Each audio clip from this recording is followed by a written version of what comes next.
Hello and welcome to Garblag Games. Tonight we have episode 4 of Road and Ruins, our Pathfinder 2nd edition hexcrawl extravaganza. And last week was a bit of a doozy. We had a character death. But before we get into all of that, I'm Pete and I'm the Game Master. I'm Aldun. I will be playing Clip Killhaven, an elven gunslinger, rootin' tootin' shootin'ist in the woods. Hi, I'm Roger, and I'm playing Einar Eriksson, the Jotun champion. Hi, my name's Millie. I'm playing the dwarf swashbuckler, Rasilka, the Ruddy Amazing. Oh, I'm Ben, and I died last week, so I should be playing a new character this week who will be introduced shortly.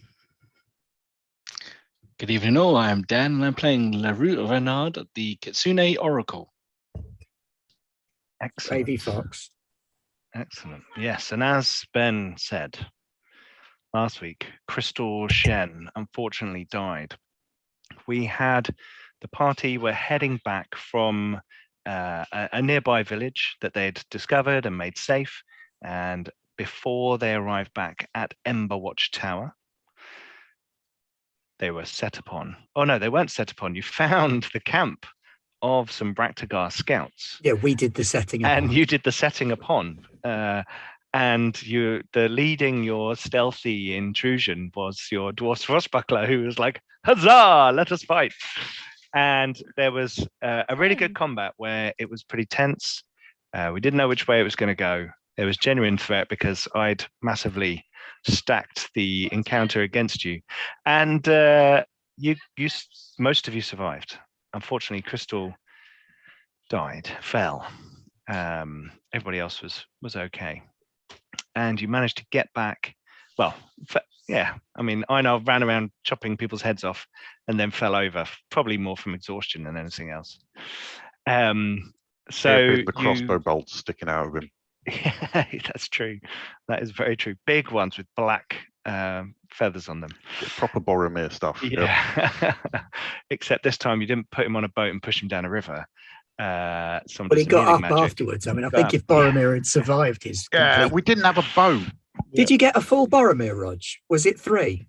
It was 3. That is a full Boromir, so you could put that in the bank. That's an achievement unlock right there. Boromir and survive. Wow. Yeah. I just don't want to go full Sean Bean. No, nobody wants that. No, please don't do that. So every episode. No, let's not create a character every episode. So you went back to Emberwatch Tower, and there you saw that a caravan of wagons and a carriage were arriving at the tower. Now, you are one of you're the first expeditionary force out of Emberwatch Tower, but you know more people will be coming, and as the tower is renovated and the forces of Pargranin return from the front line of the Civil War, that more people will be coming out. So you're expecting, but this feels pretty soon because you've been 2 days out, 1 day making safe at the village, 2 days back. So you've been 5 days. It's been a nice little jaunt into the Verdant Wilds, and you see these wagons, and you entered Emberwatch Tower and gave Sir Althus Credwin the news of Crystal's death, and he got Hjalar, the Jotun priest of Ondrim, and there you had a burial and a little funeral service for Crystal. You also saw that a wizard had arrived with a small entourage. There were teams of laborers and soldiers who were joining the ranks of the tower. But the carriage held a wizard called Ragnar, who LaRue recognized from Pargranin, who had been before the Civil War broke out, had been a proponent for staying under Nelosian rule. People think mainly because they were happy for him to do whatever magical experiments he wanted, as long as he turned over any interesting weapons or tools that he created to the Nelosians. But after the war started, soon after the war started, he joined in properly on the side of Pargranin. So all is forgiven, all is forgotten, honest, and he's known to be a bit of a grumpy old asshole. And he is a slightly old, well, he's quite old looking chap, wasn't he? He was kind of drawn in. He had a staff with a like a crystal on the top, and he was kind of making his way in. And we return. Oh, and Clip was standing on the wall, looking meaningfully and heroically out into the distance. And as we return to our heroes, you're all, the rest of you are in the mead hall, and the small celebration of Crystal's life, rather than a mourning. You know, Jotuns are very up for celebrating and telling stories and having a laugh. You've had a couple of cups of mead. It's late afternoon. As Einar and LaRue, as you look around the room, you see Grisilka taking some money off some guards at a table playing cards over to one side. People seem to be generally enjoying it, trying to be happy, and some of them have just arrived and they don't know who you're talking about, so they're kind of just having a cup of mead politely. And there's not really enough people for this to be a all-nighter. So Hjalar kind of says to you, I will take my leave and return to the tower. I suggest that you report in at some point. It seems that you've been through quite an encounter, and no doubt His Honor Doric would appreciate any information you have found.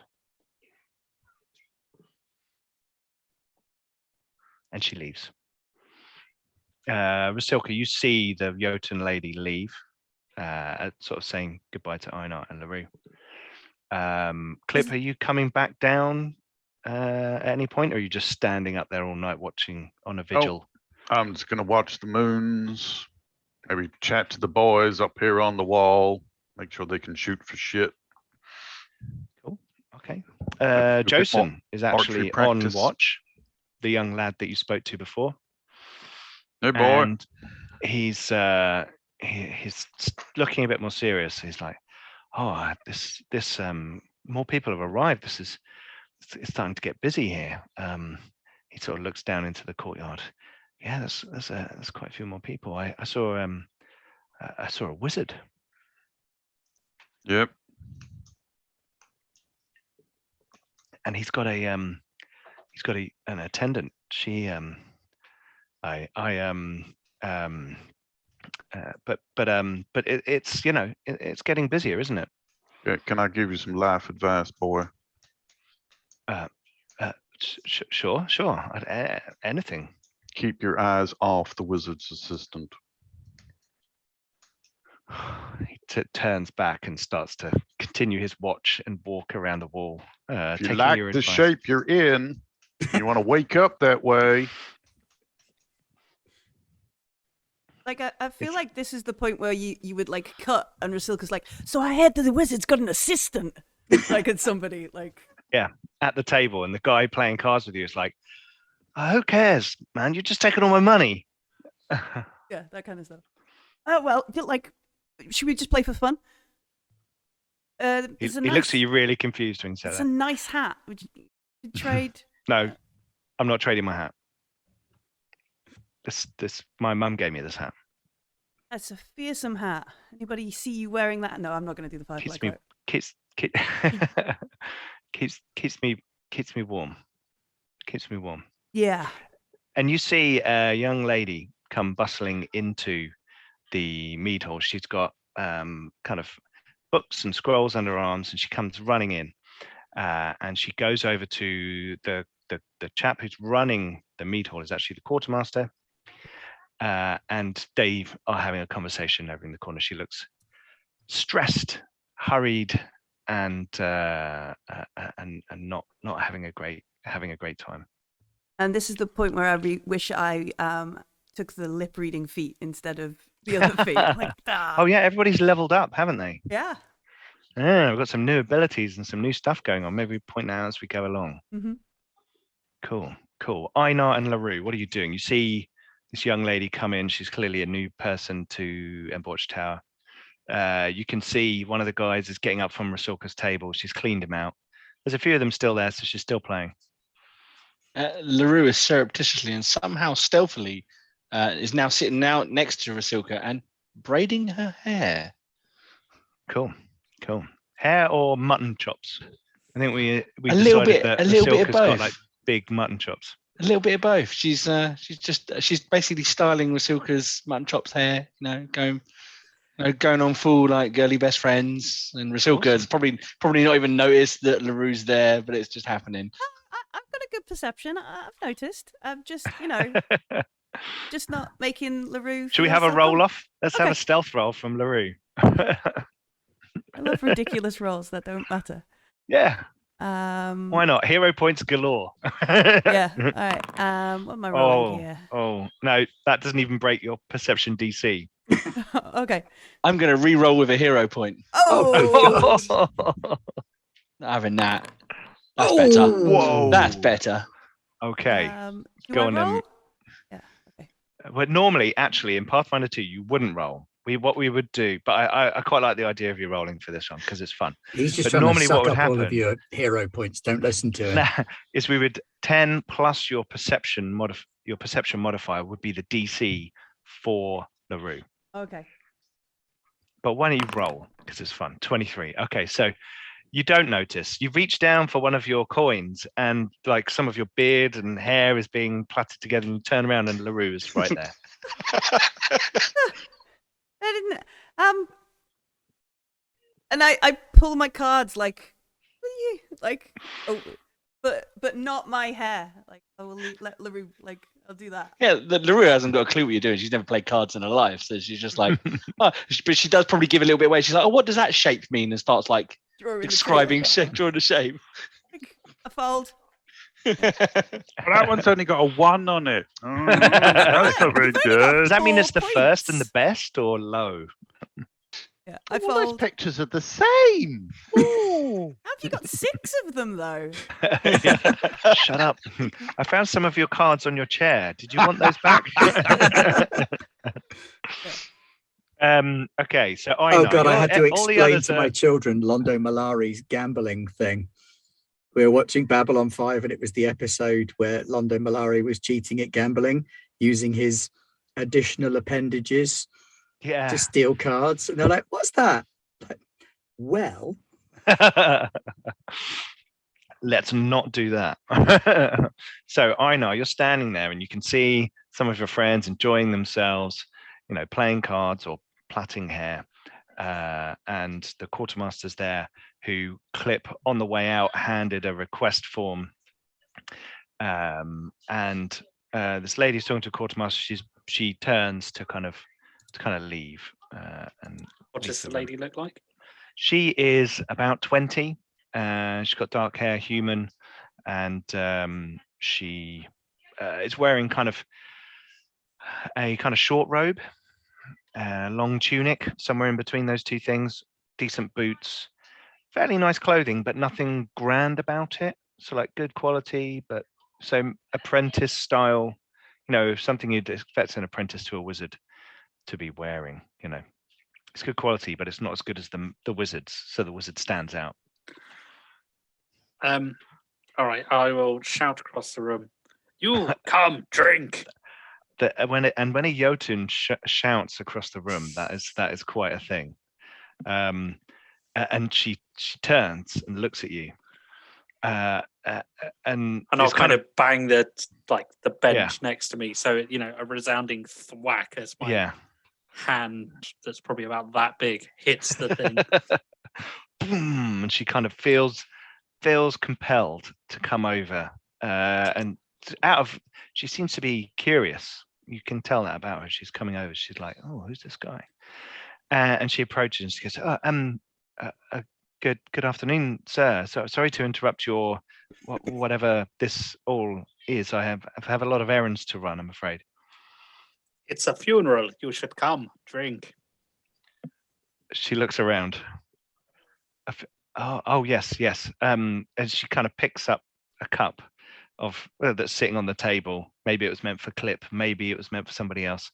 And she takes a little sip And then she kind of puts it down and tucks things ready to move again, as if like, I've done my thing, now I'm going to go. What's your hurry? You should stay. I'm afraid I have a lot of errands to run for Ragnar. If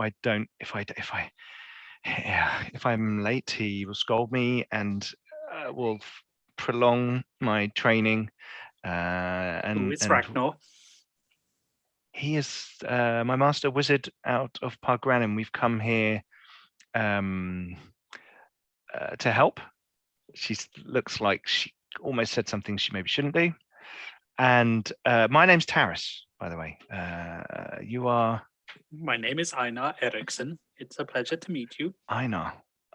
It's always a pleasure to meet a Jotun. She looks slightly scared, like she might be hurt at any moment, but she does seem to be smiling at you. I've got some schematics that I need to take to the blacksmith. He has certain designs that he wants built, and I need to take this. She's kind of grabbing this kind of scroll case under her arm. I need to take this to the smithy as soon as I can. Well, perhaps you should finish your drink and get going. Sure. Yes. Hang on. Are you one of the expeditionary teams? Are you on one of those? I am, yes. When you say yes, she sits down for a moment and picks up the cup and takes a sip. Wow. So you're going out into the wilds? We have just come back from the south. We have secured the village. Wow. Were there strange creatures? Anything magical or curious out there? Ragnar believes that there's some hidden treasures out here in the wilds. I'm not sure I would call it a treasure, but we found a strange stone. A strange stone? It Like a magical contains stone? It contains what I believe is necromantic powers.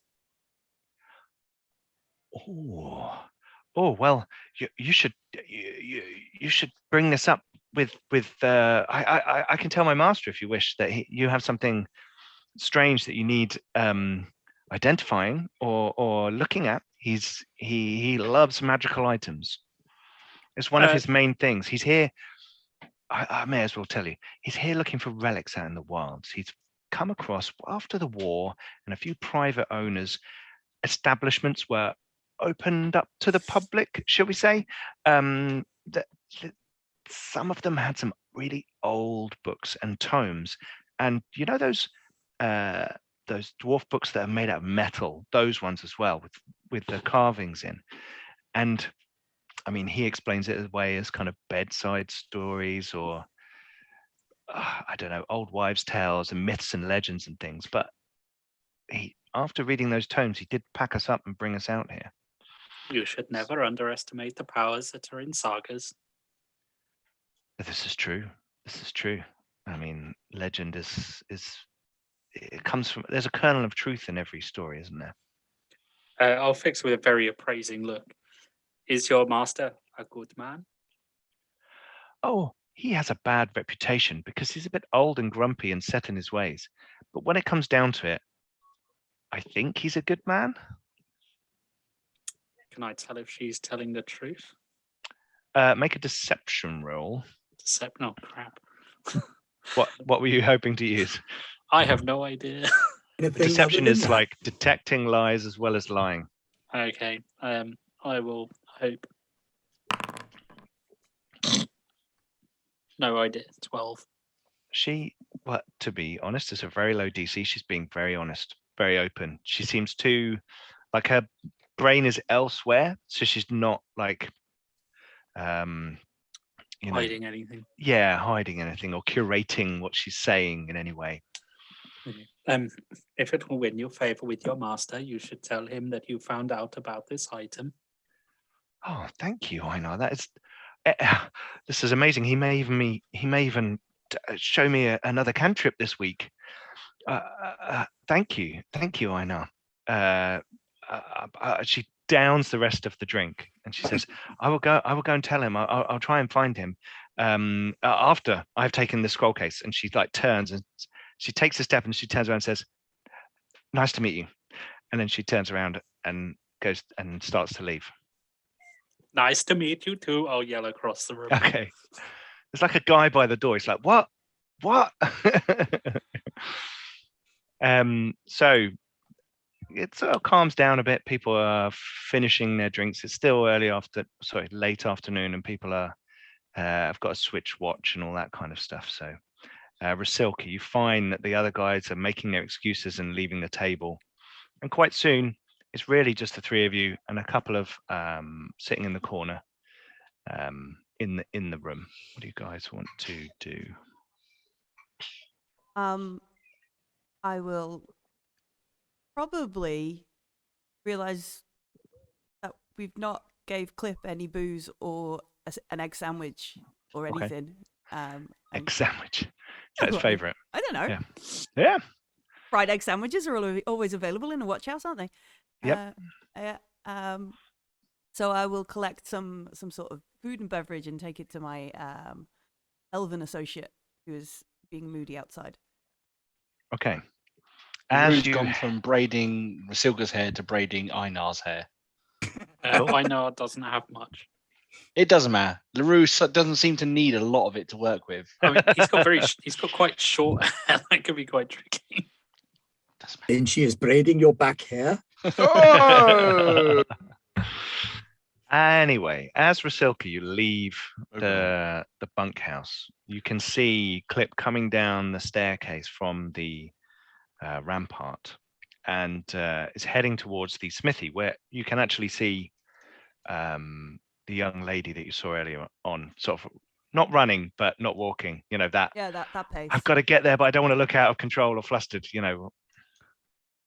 All right, I'll just I'll try and catch up with Yeah, you can get his Clip. attention or catch up with And, Clip like, on the way. You know, I brought you some food and some drink, buddy. Must be cold outside. Why do you keep putting eggs between bread? Oh, well, if I put it in my hand, then it'll just get like greasy hands. I don't. Oh. Just hard boil the egg. Then it comes in its own little container and it's ready whenever you want. If you hard boil it, that would use a lot of fat. I just need a little bit of fat on the hot plate rather than a whole pan to hard boil. No, we can discuss this. You enter the door of the smithy, just arguing about how to cook eggs. So you see, and gnomes and have see a this special young lady. device. Oh, Yeah. hello. It's like a metallic. They have an egg golem. It's not a golem made of eggs. It's just a big metal golem that's only job is to cook eggs. There was that one gnome who did try and make a golem out of eggs. It turns out you cannot make a golem without breaking eggs. And as you enter the smithy, making your terrible joke about eggs, you see this young lady talking to the blacksmith, and she's got this scroll case, and she's saying, "Look, here is 10 gold pieces." She says, handing a bag over to the smith, and he's like, is stunned, you know. And she says, "My Lord Rachnar, magnificent wizard of Pargranin, here is has asked me to bring to you this schematic for," and she realizes that there are other people in the room, "for you to complete. He understands that it may take some time, but he is willing to pay, as you can tell." And she hands the scroll case over, and he opens it up, and you can't see what's on the other side. But he kind of opens it up, and he's like, "Whoa." And he opens the bag to check that there's 10 gold pieces in there and counts them. "That'll do. I mean, I'll have to requisition some things on the next wagons in. It won't be quick." And she says, I know. But he wanted to place the task with you and let you know that I will be checking in to see that you are doing all you can to complete it, whilst not interfering with your other duties, we understand. And the blacksmith kind of looks at her, very confused about her nature, and then sort of says, "Very well. Was there anything else?" And she's like, "No, no. It's very, very nice to meet you. Very nice to meet you." And she turns around, and the two of you kind of standing in the doorway. And Good she goes, afternoon, miss. "Oh, sorry. Can I need to," and she's kind of looking at the two of you, and she's like, "Guns?"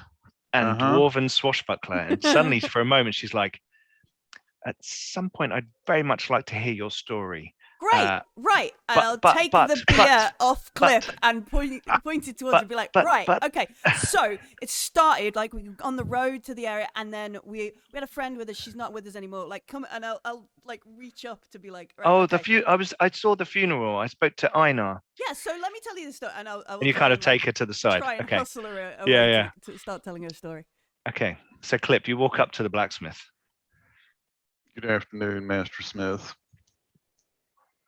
He's looking at this document. He kind of there's something vaguely gunpowder weapony. There's tubes and things. May I be of assistance? I have some skills in the smithing of fine, delicate objects, especially those of destructive capacity. Nothing much delicate about this. And he kind of unfurls it, and it's basically some sort of cannon, it looks like, on a kind of rotating mount with handles on like a gimbal kind of thing. And it's got loads of illustration. It's very finely annotated. There's various different views. There's a plan view. There's a side view. So different orientations. It's a very well drawn. Whoever drew this, and you know who drew this, knows exactly what they're doing. And the smith says, "Yeah, this is going to take me a while, but this is the work of Master Ragnar." Yeah, they're the wizard. Yeah, but that's what wizards do. They meddle with things and make things and do things, magic stuff. Well, the finest gnomist gunsmiths I know would be hard pushed to produce something quite this scale. This is gnomish gunsmiths. Oh yeah, I studied with them for the last 20 years. Was but a heartbeat, but I learned a few things. Oh, well, we should have some more conversations. I didn't realize. Oh yeah, I mean, I'll hand over the harmonia and the hand. My name's Alburn. Alburn, it's a good name. My name's Clip. Where are you from, Alburn? Park Grannon. It's a lot of that going round. Tends to be with us lot here. But yeah, no. We should. Look, I don't want to be rude, but I've got a lot to do, and it's very nice to meet you. And I really do want to sit and have a drink with you tonight or something, or the next few days to chat over gunpowder weapons and gnomish inventions and all kinds of things. Guns and stuff. We can do that. But did you have something you needed now? If I could just have a quiet corner of your workshop and maybe a few small metal and woodworking tools. I got this crossbow here. Got it off a Bractigar leader. Just want to make it my own, make it match the rest of my kit. Oh, okay. That'll be 3 coppers to rent the space and use the tools. Okay. He points over to one side. Okay. There is room for three here, but I'm the only one that's arrived yet. The others are on their way soon, I think, or I've been told. I'm getting some support. He looks, now that you're talking to him, and the kind of eyes have adjusted to the light because it's slightly darker in here. You can tell he looks knackered, absolutely knackered. You want to get yourself some rest there, Elburn. You don't do your best work when you're tired. Don't need to tell me that. And believe me, if you're going to be making yourself a large munition launching device, you want to get some rest. Or some help. Yeah. Well, I'll help when I'm in camp. Let me have a look at your crossbow. All right. He takes it off your hands. He turns around. That's a pretty efficient looking bit of kit. But yeah, for the rest of you, it does look a bit bland. He says, looking at all the rest of your gear. Yeah. That's why I needed to, spiff it up a bit. Sure. Use those tools over there, and let me take a look when you're done. All right, much appreciated. Oh, here, have a sandwich. He sticks the whole thing in his mouth, and Fine. as he bites down, like a egg squirts out of his mouth, and he just doesn't even care. Yeah. He just turns around. He starts he was banging. He was working on something before everyone came in and interrupted him, and he like picks it up and he goes to bang it, and he's like, oh. He walks over to the fire, and he has to stick it back in, and he's like, oh. And you can tell at that point that his broad shoulders tell you, fuck off, leave me alone. I'm just going to go hum myself a little gnomish gunsmithing ditty while I carve away at the stock of this crossbow. Okay. The camera pans past Taris going, and Rusilka just chatting away. And out into the courtyard, the large courtyard, and we see Sir Althus Credwin walking across the courtyard, and he goes into the bunkhouse, and he looks around, he sees Einar, and he comes over. Einar, I see that now you have laid your friend to rest. His Honor, Doric Emberblade, has asked me for you to report in as soon as you can. Let me fill this up. I'll say, gesturing to my flagon, and I'll be right with you. As you say that and you hold it up, there's like the quartermaster's there, like pouring more. Do you want ale or mead? Mead. Pouring more mead into your flask. He says, I'm gonna have to order some more of this. As he wanders off. I agree.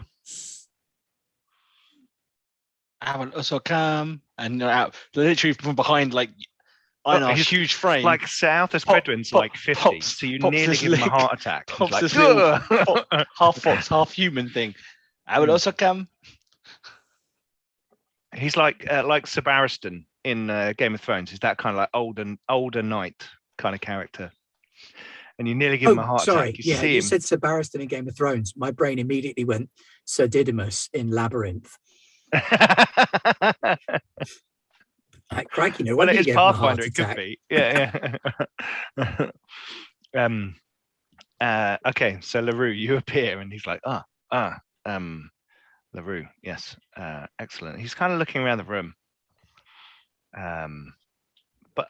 Report as soon as you can. I have some things to attend to. There's some more men to start drilling and show them the ropes.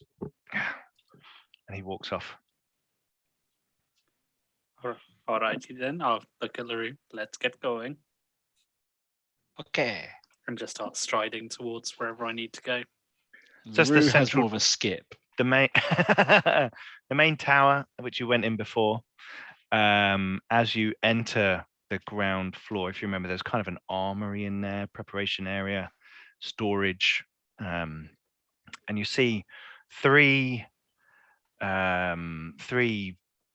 fighter dudes. They're kind of like in chainmail with black tabards, no symbols or anything. They're trying to look cool. They're trying to look mean. They've got designer stubble. Their hair is kind of dark and slick to their head. They've got little helmets, cruel looking helmets to the side. Clearly good kit and equipment, but they look like, in Two Towers, Grimer Wormtongue's dudes who appear and grab people. They look a little bit like that. They look a little bit rough. A bit all the gear, no idea type. Oh no, they look like they've got a bit of an idea, but probably not as much of an idea as you. And they're kind of standing there trying to look tough and looking at different weapons and things. And one of them kind of looks over at you, clearly trying to outstare a Jotun is a good idea. He kind of looks over at you guys and he gives you a bit of a glare. I just completely ignore him. Okay. Sounds like the kind of guy that would swing a sword round and go, "Hey, good balance." Yeah. You guys, so the two of you head up the stairs. Well, Rusilka and Clips, you're staying in the Smith, aren't you? Yeah.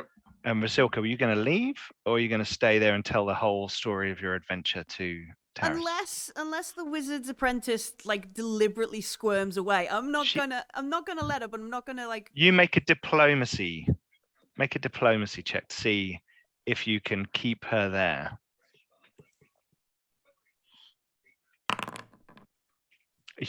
Geez, yeah. You keep her there. Magical cape bonus. Look at that. That's a great bonus. Brilliant bonus.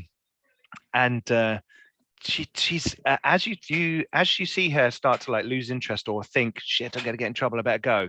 You like throw in necromantic stone, and then, you know, and she's like, oh, she wants to stay for a bit more.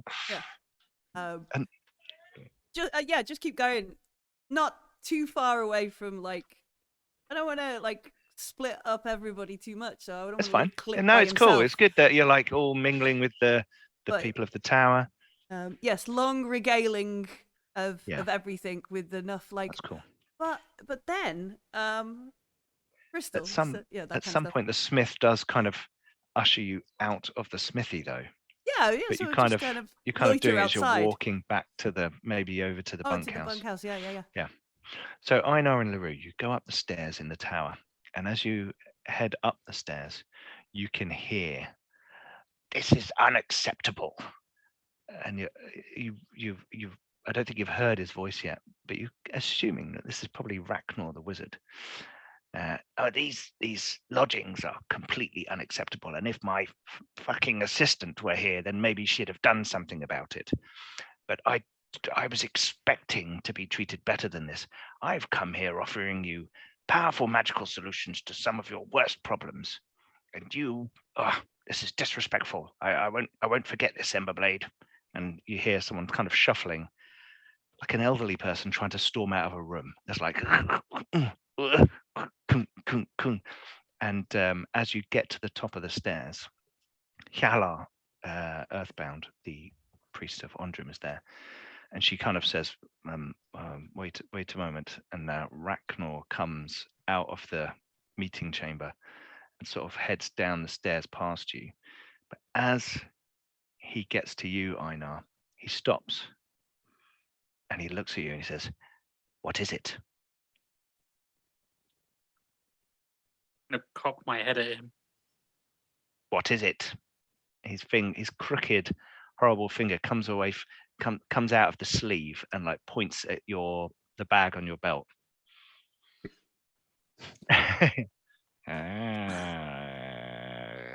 Well, I guess at some point you'll find out. I'll say, just taking a big swig of mead and then walking in. Be careful, he says. Silly Jotun. And he you'll come and see me soon, I hope. And he kind of shuffles off down the stairs. And then when he gets to the bottom, you hear him say, come on, you three. Surrounded by idiots. And he shuffles out of the building. I'll look down at LaRue. It appears I am popular today. LaRue just giggles. So you head into the chamber, and Doruk Emberblade, who last time you saw him was kind of standing proud in front of the table, a confident leader. He's kind of sitting, looking tired, in a chair to one side. And he stands up slowly and goes, "Bloody wizards piss me off. Right. I know. Come on. I understand. There's some dark news. Word has reached me that your fellow, what was her name? Crystal. Crystal, yes. She fell on the battlefield. It is an honorable way to go, but not something we would wish. It was too soon. Well, she's with Ondrum now, so all is well again. Right. If you don't mind, I'd like to hear a report. I'm quite tired after arguing with an elderly wizard for half an hour. He's a wizened old fool. Be careful. Don't let him hear you say that. He's useful to have around. His assistant seemed nice. It's like, I don't think I've seen her. He gave Krilge a stack of books, and you look over in the Orc Chronicler, who there at the side writing everything, who's kind of furiously scribing down, probably taking the minutes from the last meeting, and there was a lot said, so she's catching up. She kind of briefly realizes you're in the room and kind of like looks at the big pile of books on the floor, like, yeah, I've got a nice big pile of books.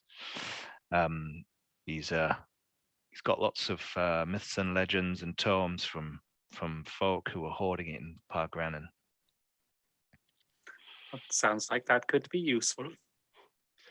Well, we've been researching the tomes, and we've now got a name for what we're searching and what we're exploring. Used to be known as Barg Dumir, and when it fell 3 centuries ago, it became Barg Dumiraz. And you guys know that a Dumir is an underground dwarven city. And when they add "as" on the end, that means it fell to dark shit and is horrible now. So don't go there. Barg Dumiraz lies within and below the Verdant Wilds here, and it seems that some of these stories are true. We didn't know, but we have been reading up on it while you've been away. And speaking of which, tell me, what have you? How did you fare? Well, we have secured the village, or what remains of it. Fantastic, excellent. What and was we made it safe. excellent. Did you meet any resistance? Was there Some kind of strange plant things. And there's the zombies. They and were interesting. hobgoblins. Oh, and the Braktavar troops. I think that was probably the important thing we should probably tell you about. We met them just Braktavar. outside of the tower. They were very close to the tower, in fact. Not even a day away. well, I haven't been able to set up patrols of the area yet because we're so low on troops. But now that we've got a few more men, perhaps we will. But if you made the village safe, then it sounds like we should be sending a team of laborers and soldiers out to fix it up and make it usable. Just don't We make the have not trees secured- angry. There is an entrance to the underground. I'm assuming the former city of the dwarves. However, we have not Right. gone down there yet. Right. Well, that sounds like that might be a priority if we can get down into the Doomere properly, or maybe we should hold off. Interesting. We would have to run it by the others. I would not wish to speak for them. Very well. Right. So there's Braktagar troops. There There they're are. not anymore. I now killed 3 of them. Well done. And Clip killed some more. And maybe Rasilka killed some. I zapped Was them it- as well. It was a team effort. The Roo seemed Aye. very proud of herself as she said, Was I zapped one this- of them. Was this the battle that saw Crystal fall? Unfortunately, so I'll take a big swig of drink when he says that. They are well trained. The Braktagar has been a problem for my kin for centuries, and as we all know, they broke through into the World Mountain. They've been bothering us on Arlorn ever since. I didn't think they'd be out here though. Maybe they've got wind of Barg Dumiraz as we have. At some point, I suggest that we should build a road between here and the village. Aye, that's a good idea. We can Also, with the village so close to the coast, I think a port would be a good plan. It would enable reinforcements to come in larger numbers. And Aye. quicker supplies from Pargranin. Aye, absolutely. Or many of the reasons that we thought it would be a good site to investigate, and I'm glad that you were able to make it safe, and most of you make it back. I have your weekly salary. He throws a bag on the table. He didn't throw it. He places it, I should say, because he's being respectful. This is 2 silver pieces for the 5 of you who went out and did your duty. So here you go, as said in contract. I'll pick it up and just kind of chuck it in my bag for now. Did you find any resources that we could use in tower? Did you collect weapons from these scouts or any We actually information did. from I them? just didn't write them down.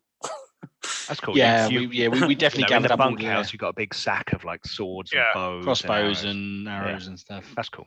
The practical Aye. stuff was decent. I would imagine we would have so- probably handed it over to the quartermaster, to be honest, wouldn't we? Because he would Yeah, have in the probably logged it bunkhouse, up. yeah. Yeah, he probably would have logged it up. We probably Excellent. haven't done it yet, Right. but yeah.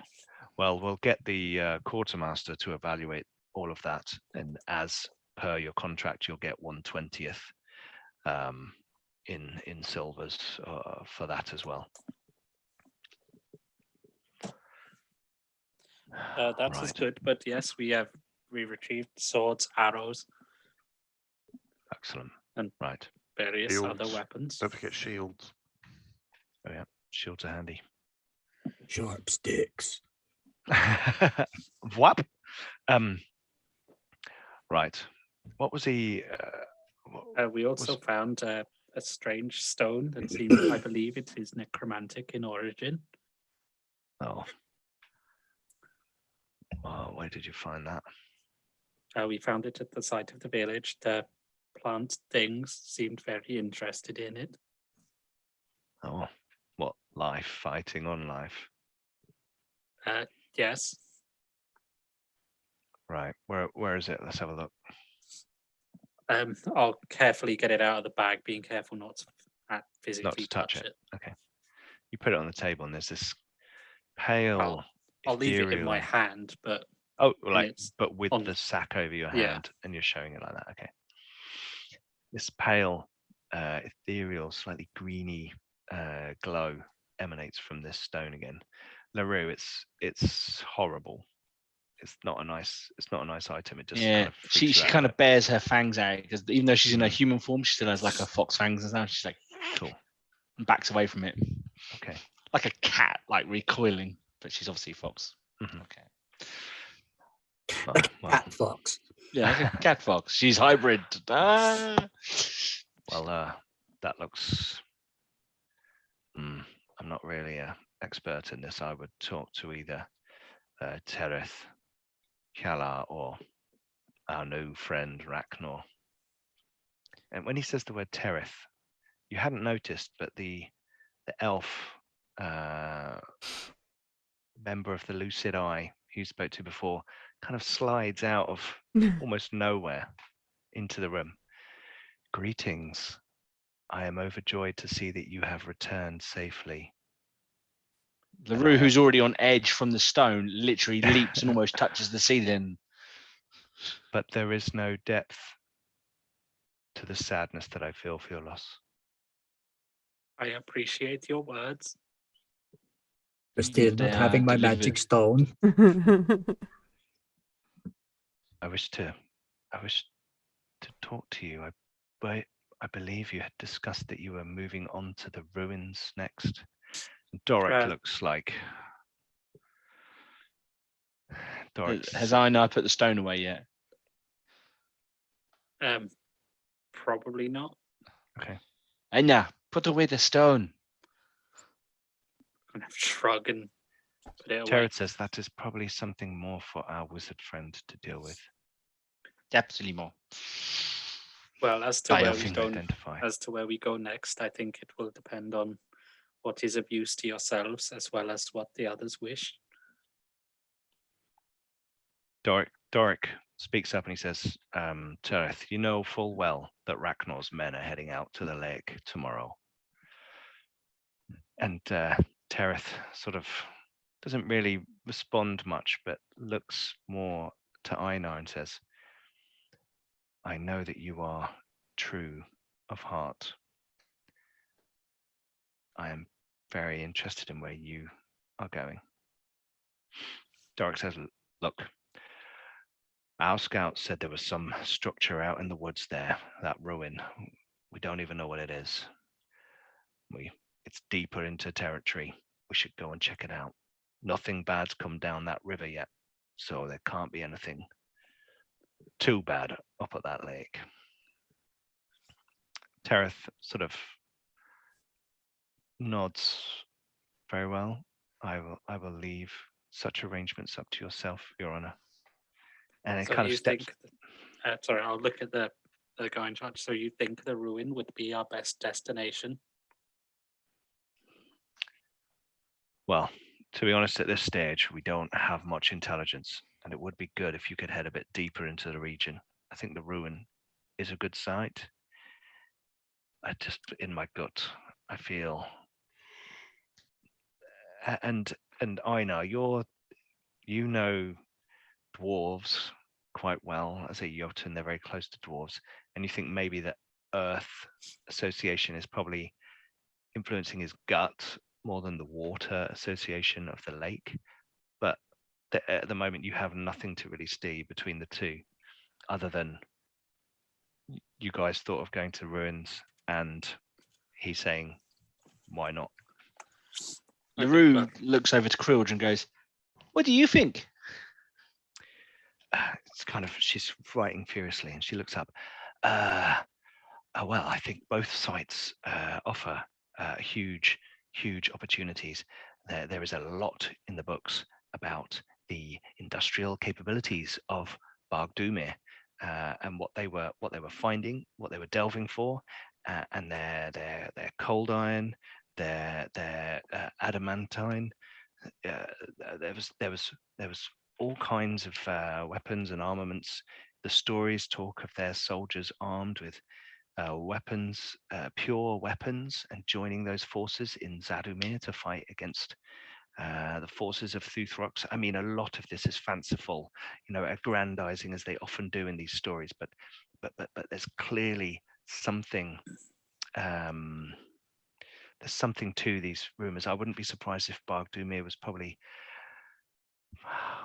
I mean, it's a dwarven city. We know they like to make things and build things, but it sounds like they were pretty set up. I'm not sure you're going to find that in a lake.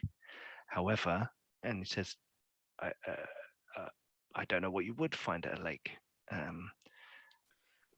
How big is the? Have I seen the river? Do I know how big it is? Yeah, it's not as big as that on the map. It's a decent sized river. You would need to cross it. There are 4 fjords and crossing points that you can get to. What I'm trying to think in my head is, can you get boats up and down it? Yeah, you can get boats up there. As in reasonable size, cargo things rather than rowing boats. Yeah, you could get like a shallow merchant vessel up that river easily.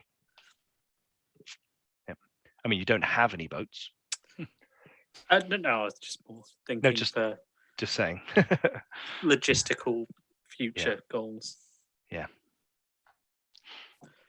Okay, well, I will pass on what you have said to the rest of them, and we will keep you informed as to our decision. Excellent. I've got, she and Krilge kind of realizes you're talking to the other people in the room, and she looks down and sort of, okay, yes, and carries on writing. She pulls up a book that looks like it's like metal sheets on hinges with runic carving in the surface, and she opens it up and starts looking. She's fascinated and gets lost in her lore quite quickly. Right, we need to take a short break. Sorry, I need to go and refill my drink, and I'll be 2 minutes. Hello, we're back. So before the break, Einar just reported in about all the interesting things that it found in the Shattered District, and I apologize, I'm going to probably cough at some point because my cough has returned slightly. Gives everyone a chance to remember their second hero point. Ooh. Or first, if you used it on a fun roll. It was a very important role. Stealth braiding was critical to the... Stealth braid, RP win. Okay, so is there anything else you want to share with Doric, or are you guys done reporting in? Can I braid his beard? No. Oh. Krilge has already done it. Then in which case, she will be admiring the braided beard. My work here is done. I don't think there was anything else we did need to share with him, was there? It wasn't. He says, right, well, if there's nothing more, Sir Alphys will come down with some supplies for you in the morning. I believe you made some requests of the quartermaster. I've already had an update from him. We'll need to send back on the wagon for those. I believe your elf has some interesting things he wants to do. But we've got some for him. It's true. Clip does like to do strange things. Well, I do admire those inventive folk who create gunpowder weapons. It's a fantastic technology that I think we could probably leverage a lot better out here on the frontier.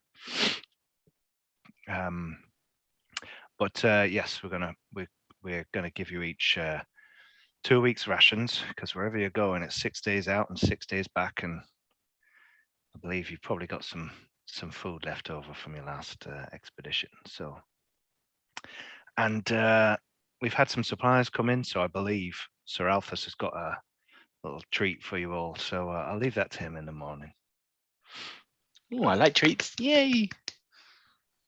Again, LaRue's visibly very excited. And skips out. Right. Right, well, thanks for your time. We'll get going. Okay.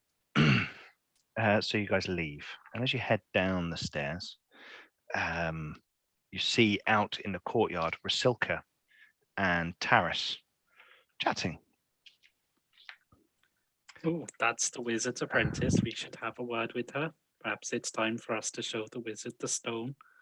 I don't want to be carrying it longer than I have to. That is a very good idea, Einar. However, judging by the look on her face, she's been talked to by Rasilka for quite some time. Whoa. That's a 27 over there. That's not like I've just been yakking at her. No, she's loving it. She's hearing tidbits and information, and she actually sees over your shoulder Einar and LaRue. And she kind of, those are your friends, aren't they? Yeah, that's LaRue, right? And I'll point to the love to braids. meet LaRue. LaRue, she's amazing at braid. Like, I assume the wizard's apprentice does not like bald. No, her she's got long hair and it's all kind of a bit scraggly, to be honest. There was something holding it together, but it's kind of come loose. I like LaRue, and I'll gesture to the hair, and I'll gesture to LaRue, and I'll wave at Einar, and I'll be like, "Come here, like, have you met my friend?" LaRue comes running over. Hi, Rasilka! And like kind of goes to hug, but then realizes Rasilka's quite a bit, Rounder. maybe a little bit shorter and rounder, and then just like pats her on the shoulder instead. Yeah. I will introduce them to the apprentice, the assistant, whatever she is. Hi, it's so nice to meet you. I'm Taris. She's suddenly standing there and she's like, was Ragnar in there? He was coming out as we were going in. He was very grumpy, which I'm told is a common occurrence. No. Perhaps you can make it up to him by saying you convinced me to come and show him the stone. That might get me out of it. Shall we go? He's staying in his carriage until they get him a better room, I believe.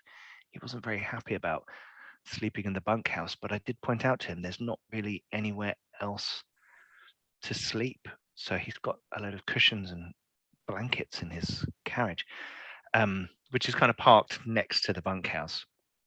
And standing outside of it is one of these guys who's like trying to look cool and rangy, like stubble and like looking people up and down and chewing some sort of small stick in his mouth.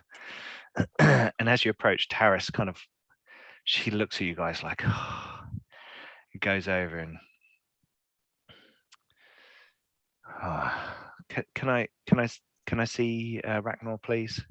And he just like flicks his head back, and she steps up she knocks and then goes in and shuts the door quickly behind her, and the kind of curtains are covered, but you got the sense of some sort of magical light in there. Nothing too bright, but something illuminating the interior that wasn't fire.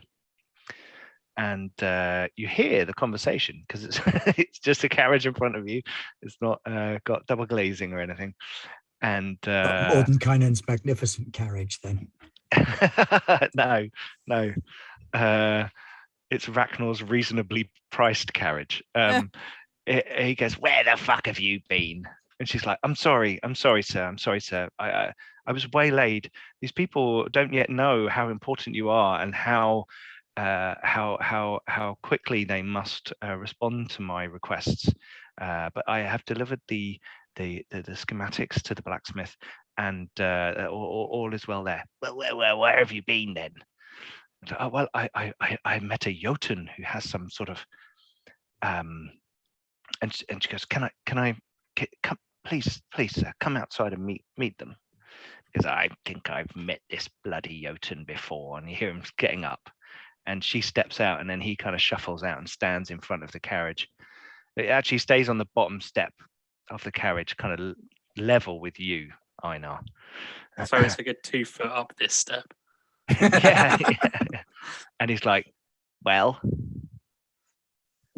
and she like, and to break the tension, all you hear is boop, and LaRue boops the guard guy who looked very grumpy and hard on the side, right on the end of his nose. Boop. He just looks at you like, I hate you. And he's like, steps. You know, he takes a step away. Ragnar, manners cost nothing, and manners maketh man. If they cost nothing, then they are nothing. Now, what? You are a very grumpy, rude person. Your apprentice said that we should show you the stone that we found. Yeah, your apprentice convinced us that we should show you the stone.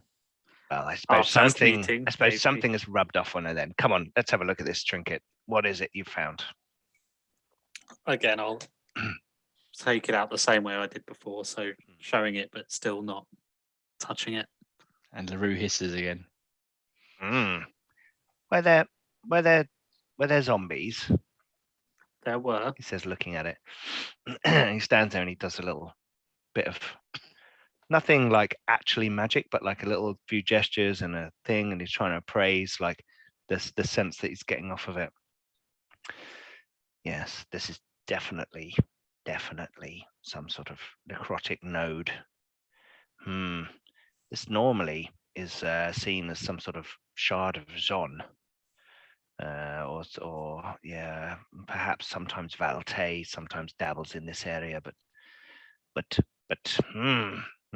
this is dark indeed. Thank you for bringing it to me. And he reaches out to take it from you. I'll pull it back. Oh, I see. You want some money for it, do you? How's 30 gold pieces?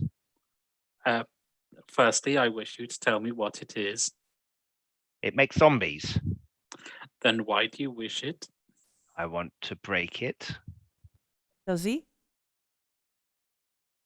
Yeah, want to make a deception roll to see if he.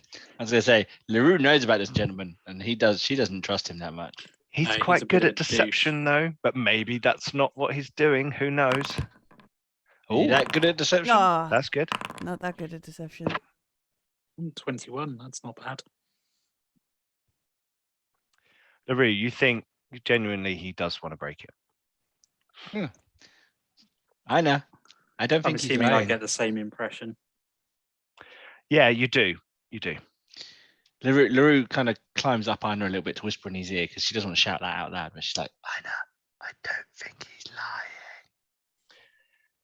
We don't need something like that in this tower. Imagine if we were attacked and people died, and then we got attacked by zombies inside the tower. That would be terrible. Yeah, I'll kind of offer it to him. And it's evil. I am well aware. In a really creepy way. It's evil. Yeah, a little bit like that. Yeah, I'll hand it over. LaRue's still like up high on Einar at this point in time and goes, we found it on back to our scouts. Well. No, we didn't. Look at LaRue, like. I tell you what, how about, hang on. Wasn't it on back of our bodies that we found it on?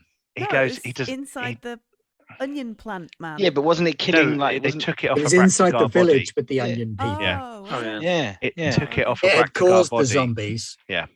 I So thought it was he turns around suddenly and rather unceremoniously and quite undignified kind of leans back into the carriage. You can't quite see up his robe, but you can see his scrawny, horrible varicose vein calves. And he kind of leans in and is sort of rummaging. Protect LaRue's innocence. It's too late. LaRue's on your shoulder going, You, sir, are a true It's all right. champion. I've got a big hand. Yeah. Have a hero point, Roger, for being a true champion.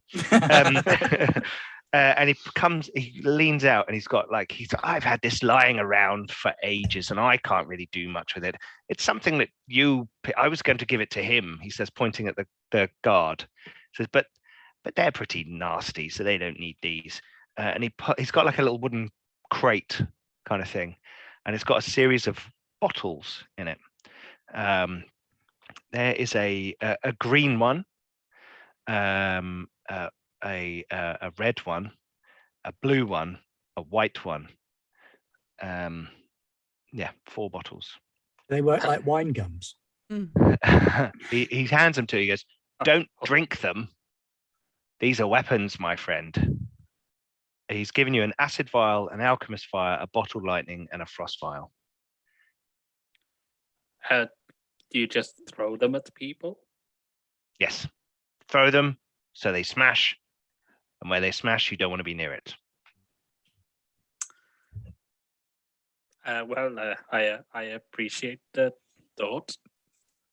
Thank you, Mr. Ragnor. What is that not enough?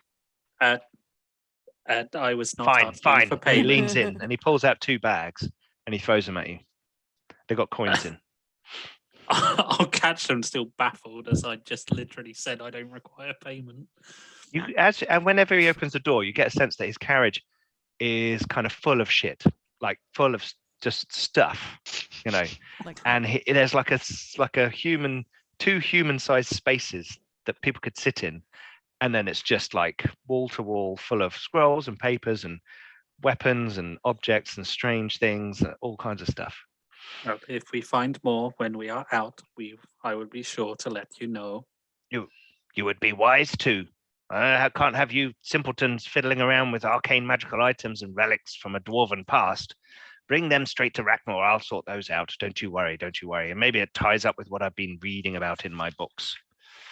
Yes. I would request that you do not insult my friends. I didn't insult anyone. I correctly appraised your capabilities. Now, anyway, take the money, take the bottles, and please. Thank you for the stone. How much can Einar lift? Bench or lift? Lift. What's your bulk? Could he I have no idea. Where's that? It should be in there somewhere. In your equipment section, probably. I mean, he must look pretty strong right now. He's like moving around quite freely with a LaRue like on his shoulder. Your bulk is 9, max bulk of 14. Yeah, I mean you're pretty. You're pretty could strong. I lift up the caravan? Not like above my head. Like when Arnie lifts that car to turn the alarm off in, is it Twins or whatever film it's in? You could like lift one end of a carriage, if it wasn't too fully laden with baggage. Okay. Can I lift a corner of his and go, I would mind your manners if I were you? He kind of rocks in it. It's like, put that down now, silly Jotun. Slamming your ham fists everywhere. Very well. See you later. And he kind of goes back in his carriage and shuts the door. At an angle. Yeah, he doesn't care. You hear like Just kind of drop it. Loads of things rattle and shake. Totally played by David Bradley, who was the actor who played the groundskeeper in Harry Potter and the Lord of the Twins in Game of Thrones. Yeah. Perfect. Bugger off. Yeah. Okay, after dropping it, I'll just walk off with LaRue still on my shoulder. And LaRue sticks her tongue out at the guy as she walks off. I am sorry you had to witness such rudeness. He was very rude, wasn't he? Right. So, the day's activities done. Clip emerges with a with a personalized crossbow. The blacksmith has checked it over. Let's have a craft roll. Ooh, crafting roll. Rolly roll. Rolly roll. Please hold. Don't worry, Ben. Is this like a montage that we're seeing now of like a shirtless with the blacksmith apron like, clip? But he's an No elf. So shirtless elves. You know the rules. oh yeah, sorry. No. Shirtless elf smiths. Didn't we have one? He of those wasn't. before? He wasn't fully shirtless. He had a leather apron on for the Oh yeah, blacksmithing. true. True. And nothing else. Anyway, Doing carving and intricate work. There is no need. it's low to be DC. Don't worry. Oh, I look at got that. 23. Critical success. So it looks fantastic. And the smith is like, you can come back definitely. And Thank he you, my wanted to friend. see it to like, you could tell he wanted to see it to see, how good you were or what you could do. It with never craft used to work tools. to reload with that swing thing like you get in Terminator 2, but it does now. Actually, a It's repeater crossbow Pump now. action crossbow. What? It now matches the hand cannon and the harmoner. I believe you Cool. can get pump action crossbows, You can get repeating crossbows. Yeah, you can. and This not is like the not ones that. from Hawk the Slayer. Oh, they're brilliant.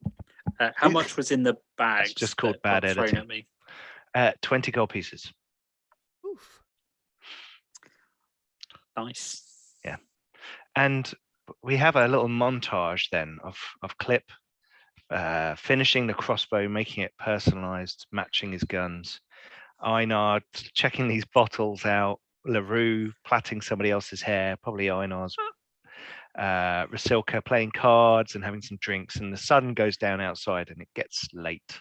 I will have handed the Clip if I see him, Rizulka and LaRue all their share of the money, so 5 gold and 2 silver.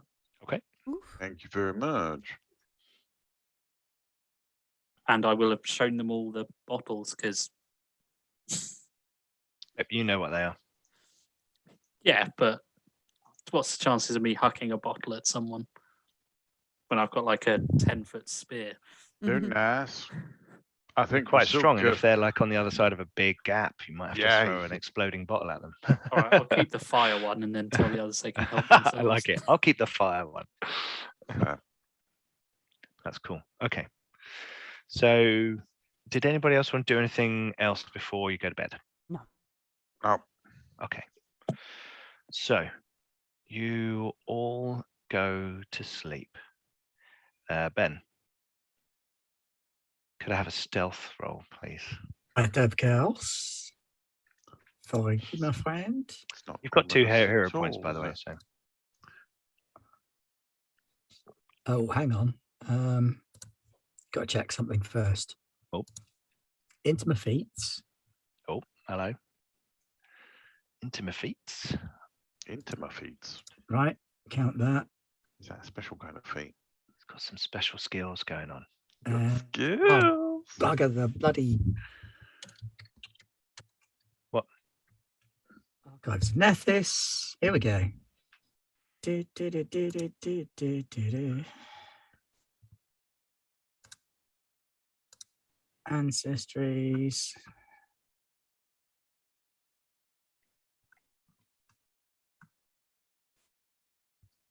Oh, you're a Lizard wood stalker. folk. I'm a wood stalker. What does that do? He stalks wood. He stalks wood. He got the stalks it wrong- you got the- good. Is there an ancestry feature you need to add to your thing? Then? Wood stalker. I can always take cover, and I gain the terrain stalker feat. So there we go. So I should choose underbrush as my chosen terrain. I should have added the terrain stalker feat. That's what I haven't done. Okay. Oh, But that's Cool. not the end of the world. That was the only thing I really needed to check. Okay. keep them No in the worries. bush. I am going to spend a hero point Okay. because this is insufficient to my needs. And I'm going to roll exactly the same number again Yay! for hilarity purposes. Yeah, Okay. it's good to make a first impression. So, you have been traveling for the last few days. In fact, near on a week, and your people have been living on this land for a long time in small numbers, cherishing the wilds for what they are, not affecting them, but living as part of them. And, in that time, you've seen strange creatures abroad. And recently, your people have heard of folk coming to this ancient tower on the edge of the territory. And other creatures coming, and sightings of dragons. And your folk have scattered into the wilds to explore, to gather news, and to come back in a few weeks' time together in the hills and share information. And your task, you have been sent out to the ancient dwarven structure. You all know it's an old dwarven structure, which has been, some people are living there now. And early the next morning, you are approaching closely, sneaking up towards the palisade wall, when a young man's face appears at the top of the wall and kind of sees you there. And he goes, "Oh, who goes there? Who goes there?" He's got a bow and arrow, but they're not. He's got an arrow on the bow, but it's not drawn. It's on the nock. It's not drawn, and he's kind of just standing there looking out. We all, the viewers, recognize this young man as Josen, the friend of Clip. And he sees you. You're stealthing, stalking up towards the tower with a bag, or with a sack of heads, aren't you? Yep. And he says, "Who goes there?" Peace, manling, peace. I come in peace to speak with your leaders. To speak? What? You wish? What? I speak for the trees and the rivers. I speak for the land. He seems completely out of his depth. And he turns round. And the four of you have got up. It's morning now. You've had a full rest. You've got all your hit points. You've got all your spells. You've got all your powers back, everything. And you're going about your business, getting ready to go out on your next expedition. And Sir Althus Credwin is off fetching you all something. You don't know what. He's gone into the storehouse. And you're all kind of waiting in the courtyard as you get all your stuff ready. And Clip, you see Josen like talking over the wall, and he turns round to clearly shitting himself and looking for someone of seniority, and he sees you, Clip. What is it, boy? It's like, where is Sir Althus? He's in the storehouse. Clip, Why? He just waves you up. He's like, there's a local. Oh, excellent. Rasulka, come. This will be good for our bonding. I look really excited, like, right, yeah, that's good.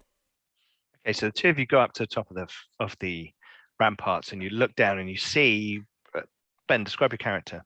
There's an enormous, bulky lizard man, lizard person. Could be a man, might not be. Who could tell? Gigantic lizard person just stood there outside the gate with a wooden staff with some kind of bony, stony lump on one end, a bag that he's got waving at the gate at you. Is wearing armor made of like hides and bones woven together over his chunky frame, but moves very lightly as though he knows the area well. Make perception rolls, both of you. Oh, and he has an enormous skull on his head. I should have probably have mentioned that earlier. Lead with that. Lead with that. Lead with the giant skull on his head. Appears to be a lizard wearing a lizard. Okay, Rasilka, the bag he's holding is clearly stained with blood, and there's hair tuft. Oh no, it's a string bag. You can see. Is it a string bag? Okay. Yeah, string it's bag. probably macrame. From here, you can see that it's got 3 hobgoblin heads in.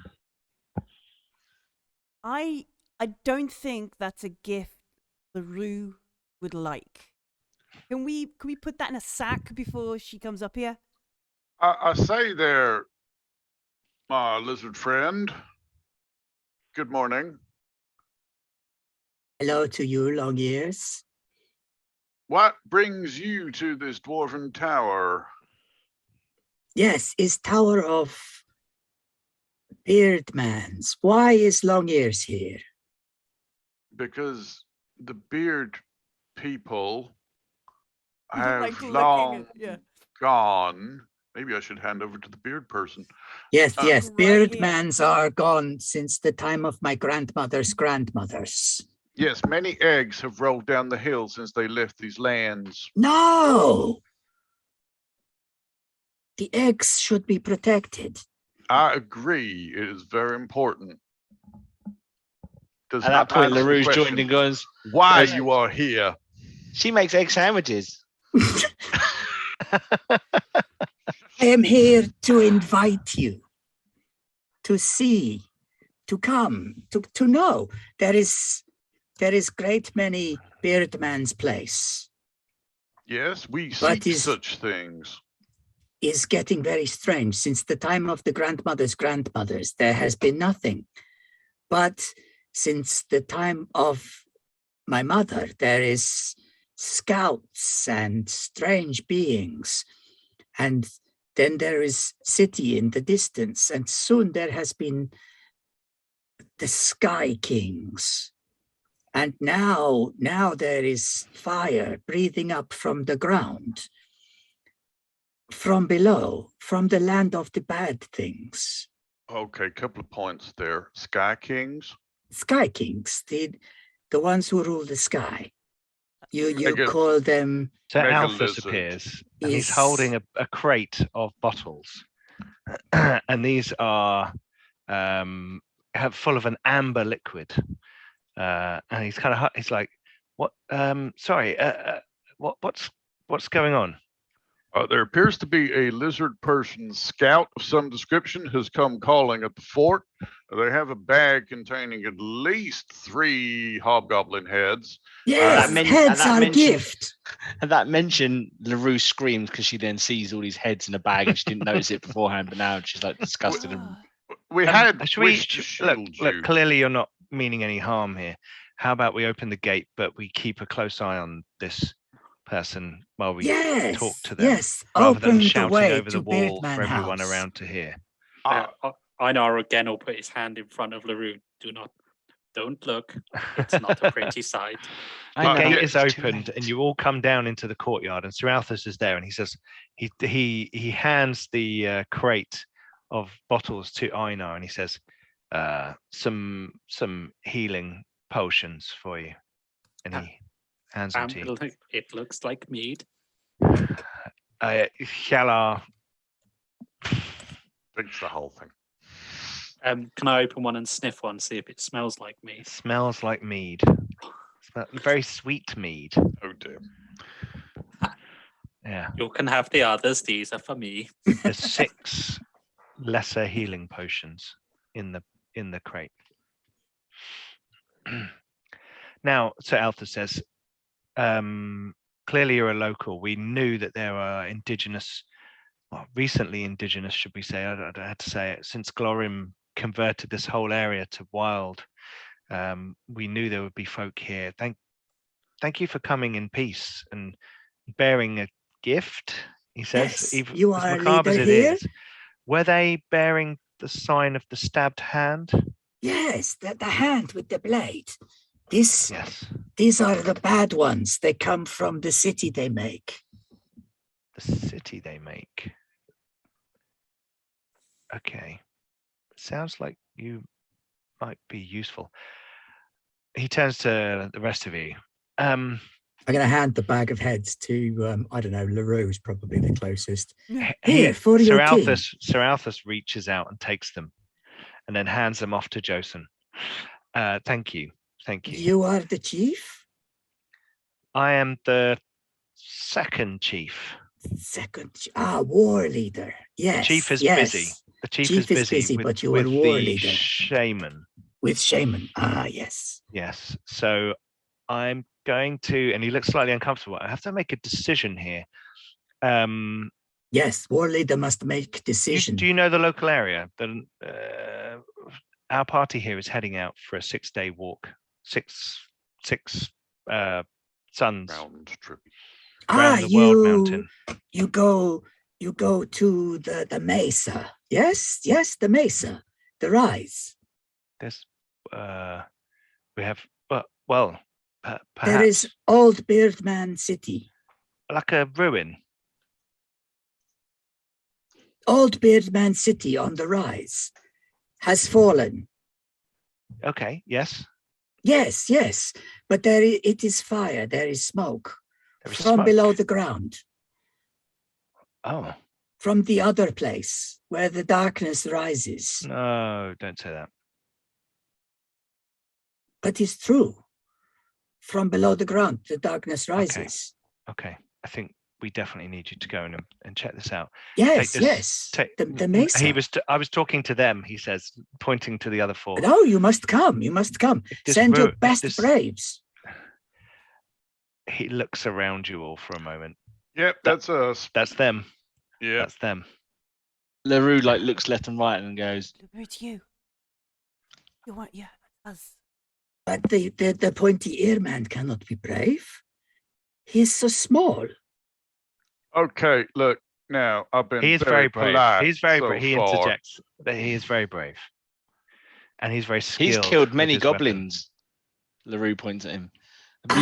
LaRue being much smaller and having pointier ears right now, probably as well, because she's got like fox ears up on the back. So she's not in full fox form, she's still in human form. Or half human form. Kill goblins. Lots of them. This one is big, but this one is skilled. With the arrow, with the poison dart. With the boomstick. Lead poisoning. What is boomstick? Oh, I'm very happy to show you. You'll find out soon enough, I'm sure. Yes, the stick of booming. Yes. Yes, we will So see. Alphys is like, okay, look, I have more things to organize. Your rations are awaiting you. He points over to by the gate. There is one of the soldiers is standing there near a load of rucksacks with, gear and food and your provisions and bags. Lizard man kind of snorts. Provisions, yes. You can live from the land. I will teach. There is moss and frogs. And I'll leave you to it, he says, as he turns around and walks away from you. A local guide is invaluable, and we look forward to learning more from you upon the road, but we must be moving. LaRue just goes, yay, adventure! I'm going to the LaRue style bow bag. deeply to Clip at that. Mhm. I am honored you will accept my guidance in this path. Perhaps I have misjudged, yes? You are speaker of ancient ways. We will learn from each other. And then see Rasilka and go, but the beard man has no beard. Is the beard man broken? The beard man has 2 beards, one on either side. 2 beards. Yes, the beard man is strong for 2 beards. Double beard. Yes. And the giant man and the lady who is a fox. Yep. What is your name, Lizard Guide? I am. Yep, okay. So is that Of pronounced? Atuan people. Ah. Are your people near? For your tongue is small and not able to wave, yes? Would not. Oh. Oh. I believe LaRue will be fine with this. A moment I never thought we'd have on Card Black Games there. Cool, excellent. Yes. Are you it's saying good. this as you all leave? Yeah, as we're Yeah. walking out. As Yeah. you all leave the tower? And as you leave, you see also that there's a team of laborers with a team of guards heading out to go down to the village, which is now therefore. That was badly done. What am I doing?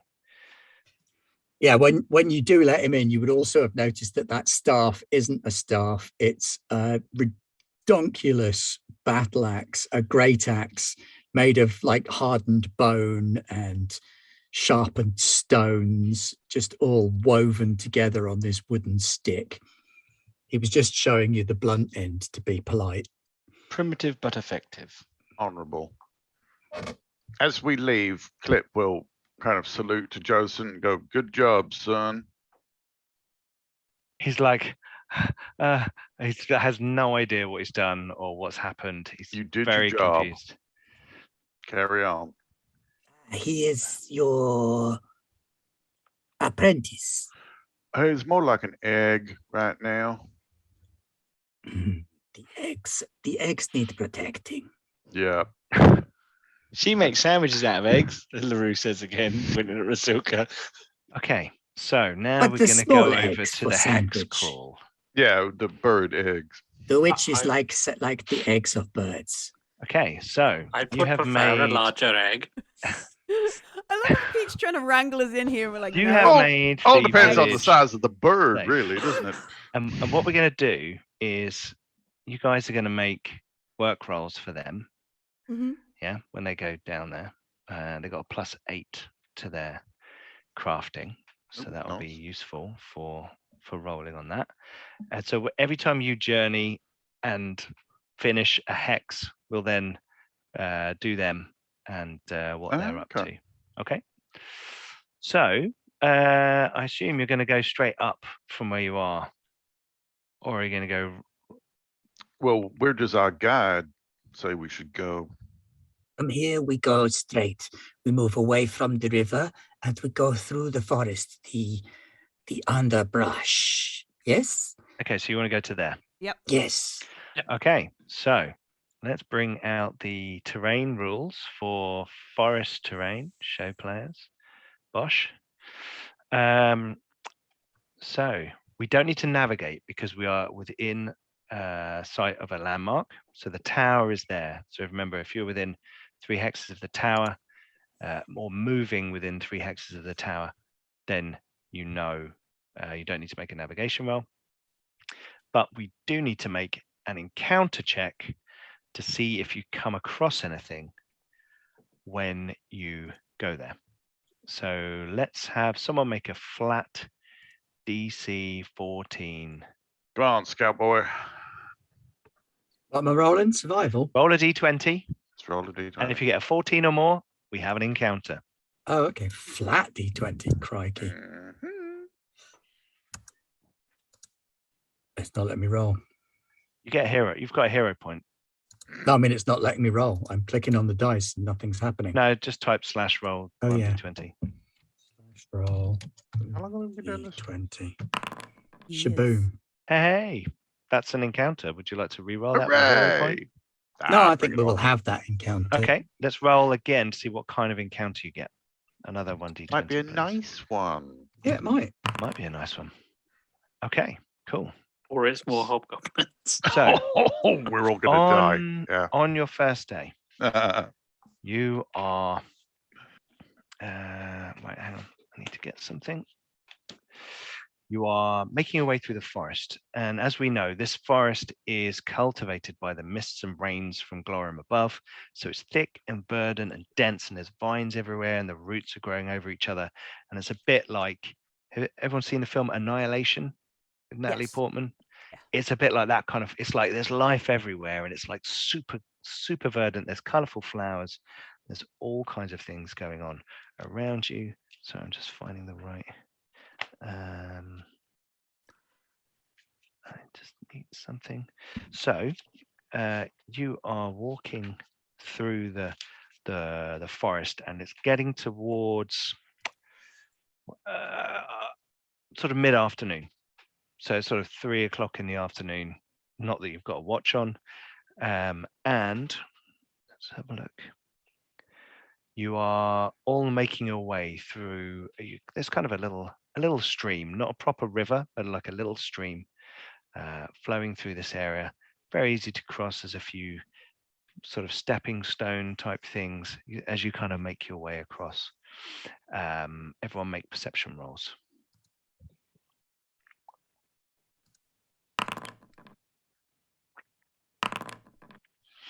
Sorry, I double pressed the button, but the first one was an 18.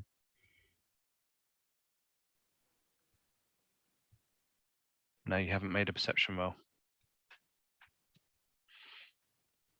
Ben, Just you click need on the to roll. dice next to perception, Rog. That's you, I Ben. did. You haven't done it. I did. I did. I just rolled a 21, Ben. Oh, how bizarre. Oh, there we go. It didn't click. Okay. That's what the problem was. So you're all busy, focused on crossing the river, when suddenly you hear a familiar noise. And behind you, you see two vinelings appear with their tongues. They're a way off. Damn. They're a way off, and their tongues flick out and grasp trees, and they swing towards you. And then suddenly, strangely, from the kind of big tree, it's like a willow tree, big hanging, dangling down branches, a huge arm comes out and stops them in their tracks. And a creature says in Sylvan, does anyone have Sylvan? I have, Sylvan. Okay. A voice says, "Be gone." And they leave. But all the others hear like a whispery creaking of wood and trees. And this arm continues to kind of brush aside the branches of the tree. And you see within a giant. This creature is somewhere around 15 feet tall, so bigger than Einar, and is, although clearly humanoid, it has kind of green skin. Its hair is long and thick and matted with leaves in it, not growing in it, but kind of plaited into it. It's wearing like huge furs, kind of banded and stitched together. And Clip, you recognize this as a wood giant. And you know that these creatures are generally peaceful guardians of the forest. It's peaceful, everyone. Mostly. And it sees Einar, and it says in Jotun, it says, "Welcome, giant kin." And she steps out of the tree. You can see now it's a woman, a female giant, and across the back there is a huge bow.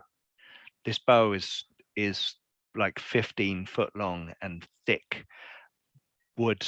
You know, some huge tree lost some titanic branch to make this bow for this giant. And it steps out and it says, "What are you doing in my territory?" We are moving north towards some ruins. They disturb the forces of Zadumir.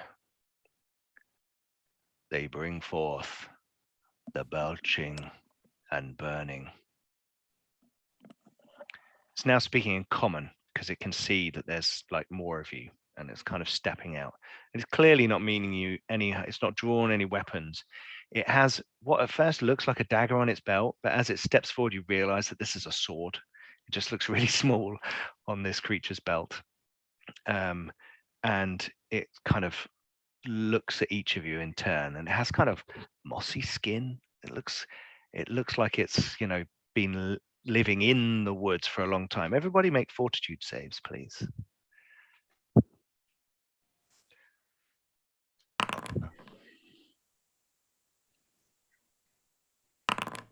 Yoink. They use a hero point. Well, let me tell you whether you failed or not. Yeah. You have Alright. not failed.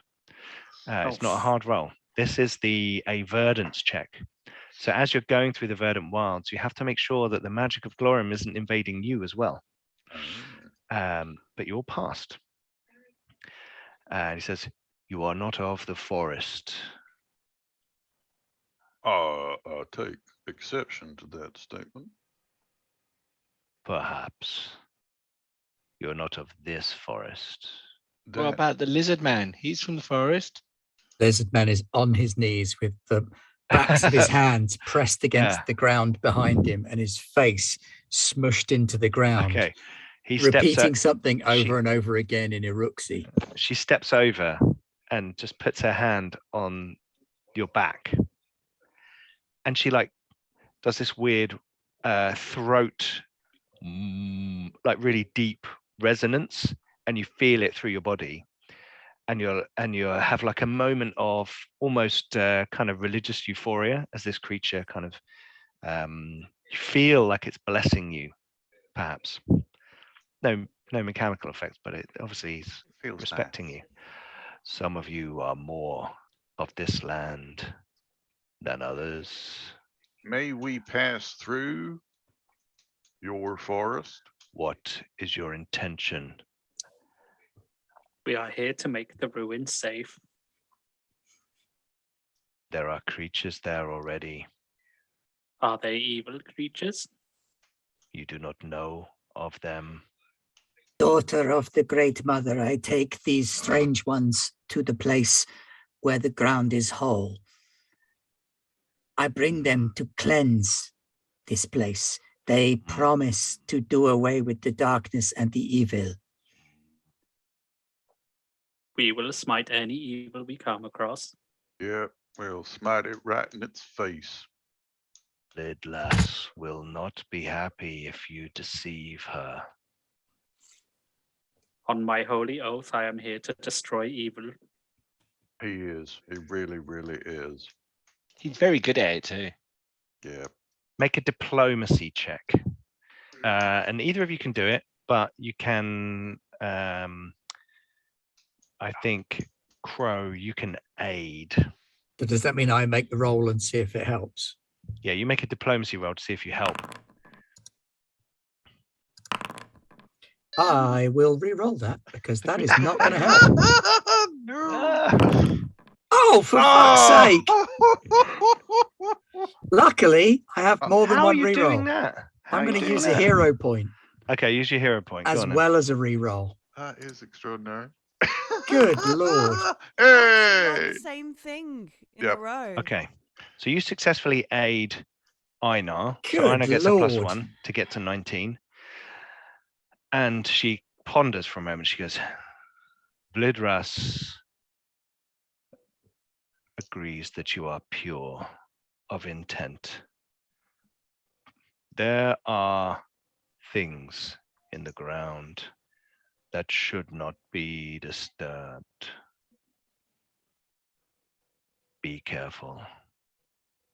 You are What safe things? now to pass through my lands unless you prove yourselves an enemy of Glorim or the wilds or of me. What are the things in the ground you do not wish us to disturb? The things the dwarves disturbed. Yes, they delved too deep, too greedily. Oh, they're always doing that. Rasoka, you gotta have a word with them. They just always with the digging too deep. Why? Why not just go wide? Why always down? Is there more information you can give? I am unfamiliar with what they have delved into. I do not delve in such places.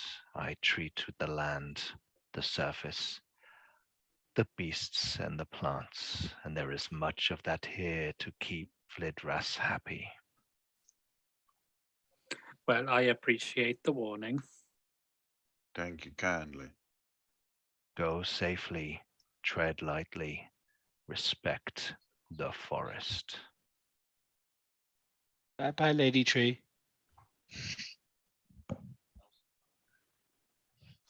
She turns away. And you realize she's not a tree. But yeah. but pretty much. She Oh, kind of these just things stares at you for a while so and then good. turns away and kind of goes into the trees. You know, even though this creature is huge, her footsteps are light. She is super stealthy and just kind of like blends into the trees. And you are truly blessed. You have seen a daughter of the Great Mother. The land herself has spoken to you. Your mission is true. We must go to this place and stop the darkness. Yep, More well, importantly, lead on. Did you see her hair? Really needs some braiding done to it. It needed a wash as well by the look of it. Right, before you move on, that finishes your day. So you that for the rest of the day, you have this strange feeling like not that things and animals and creatures are avoiding you, but that they are giving you space, you know, in a pleasant way, allowing you to pass through the territory. And you find a beautiful glade with a soft kind of meadowy blanket of grass and flowers. And it's kind of this beautiful moment when you have like sleeping under, you can see obviously Glorium above, but out beyond Glorium, the stars of the ether beyond.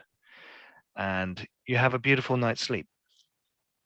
Right, let's roll for, we've got the Shattered District here. So let's roll for our team that have now got down to, that's 2 days that it's taken you to get through that hex, yeah, through the forest. So that's the first hex you've had your encounter. We're gonna have 2 days of, oh no, they're gonna journey there first, aren't they? So they get there. Sorry, I'm getting too excited. Here we go. They get there. So they travel there. So that's fine. So we will then have you guys wake up on day 3. So everyone remove 2 rations from your supply. They gave you 2 weeks extra. So if you haven't added those on, add 14 on first. We like to count our resources in a hex crawl. Yep. And you are going to then move up to there.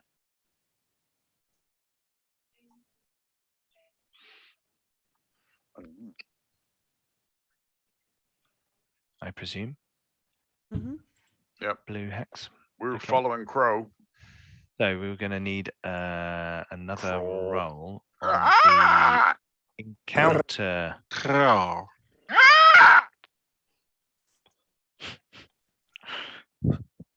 Who's going to roll on the encounter for an encounter? See if you get an encounter.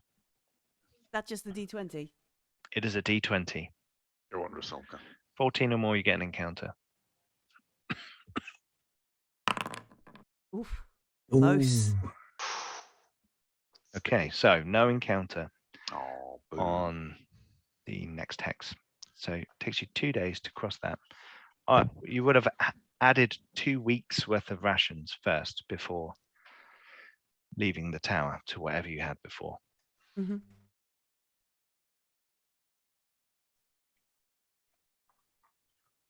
So the 4th day comes and passes.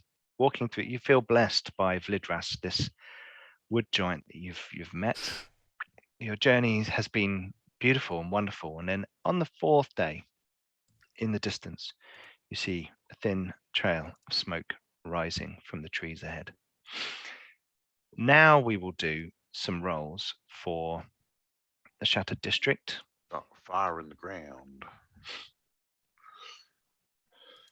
Okay, so we get 2 rolls because there's 2 days that they'll be there. They get a +8 to their crafting roll, and it's a DC 15 crafting on the make safe, because if you remember, make safe allows you to do up to 6 work points, and it's lower crafting rolls because it's simple stuff. However, there is a decision for you guys to make, and you guys are in charge of the teams. You spent 1 work point giving the site 2 capacity. That was the first step. Yeah.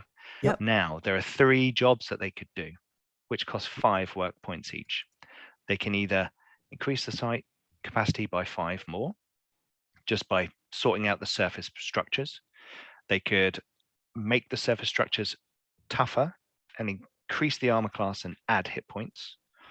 Or they could do the underground tunnel, which increases capacity, but it prompts an underground site roll. No, they're banned from doing the underground tunnel until we No. get there. Yeah. Yeah, I think making it tougher would be a Make safe the given the area. hostile environment. I Okay. think fortifying. So you're going to quality wood, That's and my they're going to opinion, build obviously a not. palisade around the structures that are mostly intact. Well, assuming others agree. I think we're all in agreement there. Yep, I think there's a lot of nodding going on. Was Silk happy with that? Yep. Okay, so let's have 2 crafting for rolls. it. Who's going to make the crafting rolls? Oh, can I? Go for it. Because I can just click on clips because it's plus 8, you said?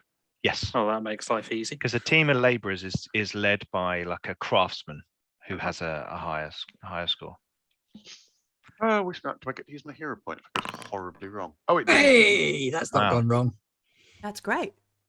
That is a critical success. So that counts as 2 work points. Woo! And one more. And one more. I'll keep that. Not quite critical, but very good. I mean, you can use a hero point if you want to re-roll that. I might as well. No. No, it's a good roll. It's fine. It's a good roll. It's a good roll. It's a Okay. safe roll. I'll So they keep it. get 3. They get 3 work points done in 2 days, which is pretty darn good, because they may complete that then in their next with your next move. Oh, Mhm. yep.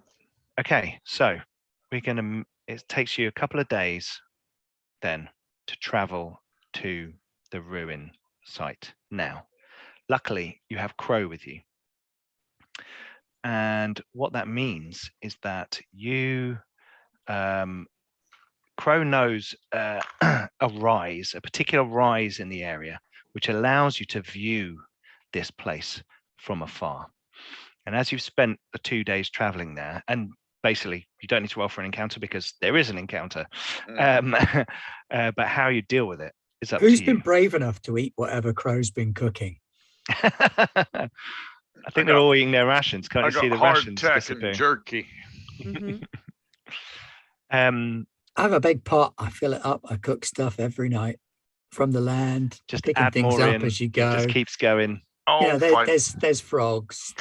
Clip will have joined in because he's attempting to bond with the lizard person. But Crow is actually quite a good cook because cooking comes off survival, doesn't it? Yes, it does. Yeah. So Crow is actually an excellent chef. This gumbo's pretty darn good, actually. Yes. Yes. The land provides. Okay. Where'd you get the peppery seasoning from? Where does that come from? This is from these small pickings from the bark. Okay. So Thank you, my friend. you're having lunch on the rise, scoping out the site, and ahead of you, down in a kind of rocky area, in a clearing between some trees, you can see, although Crow called it a mesa, it doesn't look as natural as a mesa. This is a column, a 20-foot high, but 200-foot wide column of earth that has seemingly risen out of the ground. There are trees growing on top of it. No, there's not. Sorry, there's not trees growing on top of it. What you can see is there's vines and undergrowth and stuff on top of it, and some strange structures. Yes. The And mesa. The some mesa is people here. You moving can see. around. What sort of people can we see from here? I'll use the long scope if I have to. Can you see this? It's Mhm. loading. Yeah. Oh, yeah. I can see a tree. Zoom out. Yeah. Zooming out. I can see Zooming a out. mesa with a square building in the center and So what look coming like- out of the top of this mesa, there Perhaps. is a short structure with like a Oh. pitched roof, which clearly has a door in the side. You see someone move in and out of it, and there are 2 large metallic tubes coming out of the top, and one of them has got smoke bellowing out of it. Yes, from the land below. You can see? you can see that there is a doorway. I mean, you can see on the map that there's 2 doorways, but you can see one of them, the one at the south, the southern edge, and there is a rail, a set of rails coming out. A dwarven road, one might call it, Ben. And there is a large metallic door sealing up that. And you can see there are people moving about on top of the mesa. And if one had particularly good eyesight or a scope on a rifle, one might be able to see a banner with a stabbed hand flying on the top of the mesa as well. I believe it's our old friends again. Yes, the stabbed hand. They bring the bad things, and they wake the mountain and the land below, and they call the Sky Kings, but they are not good. Who? The Sky Kings aren't good? The Sky Kings. There are the good Sky Kings and the bad Sky Kings. These are the ones who will eat the people. There's a lot to unpack in what you just said. Yes, but if we kill the stab hand mans, yes, then we can find the secret and stop them awakening the land below. Yeah, okay. Rusilka, Mm-hmm. you can just tell Mm-hmm. that there's a smith in there. A smithy, a ancient dwarven smithy in there. That vent and that smoke coming out, you've heard about these old locations where they have pipes coming up out of the ground to pump out the noxious fumes and things. Yeah.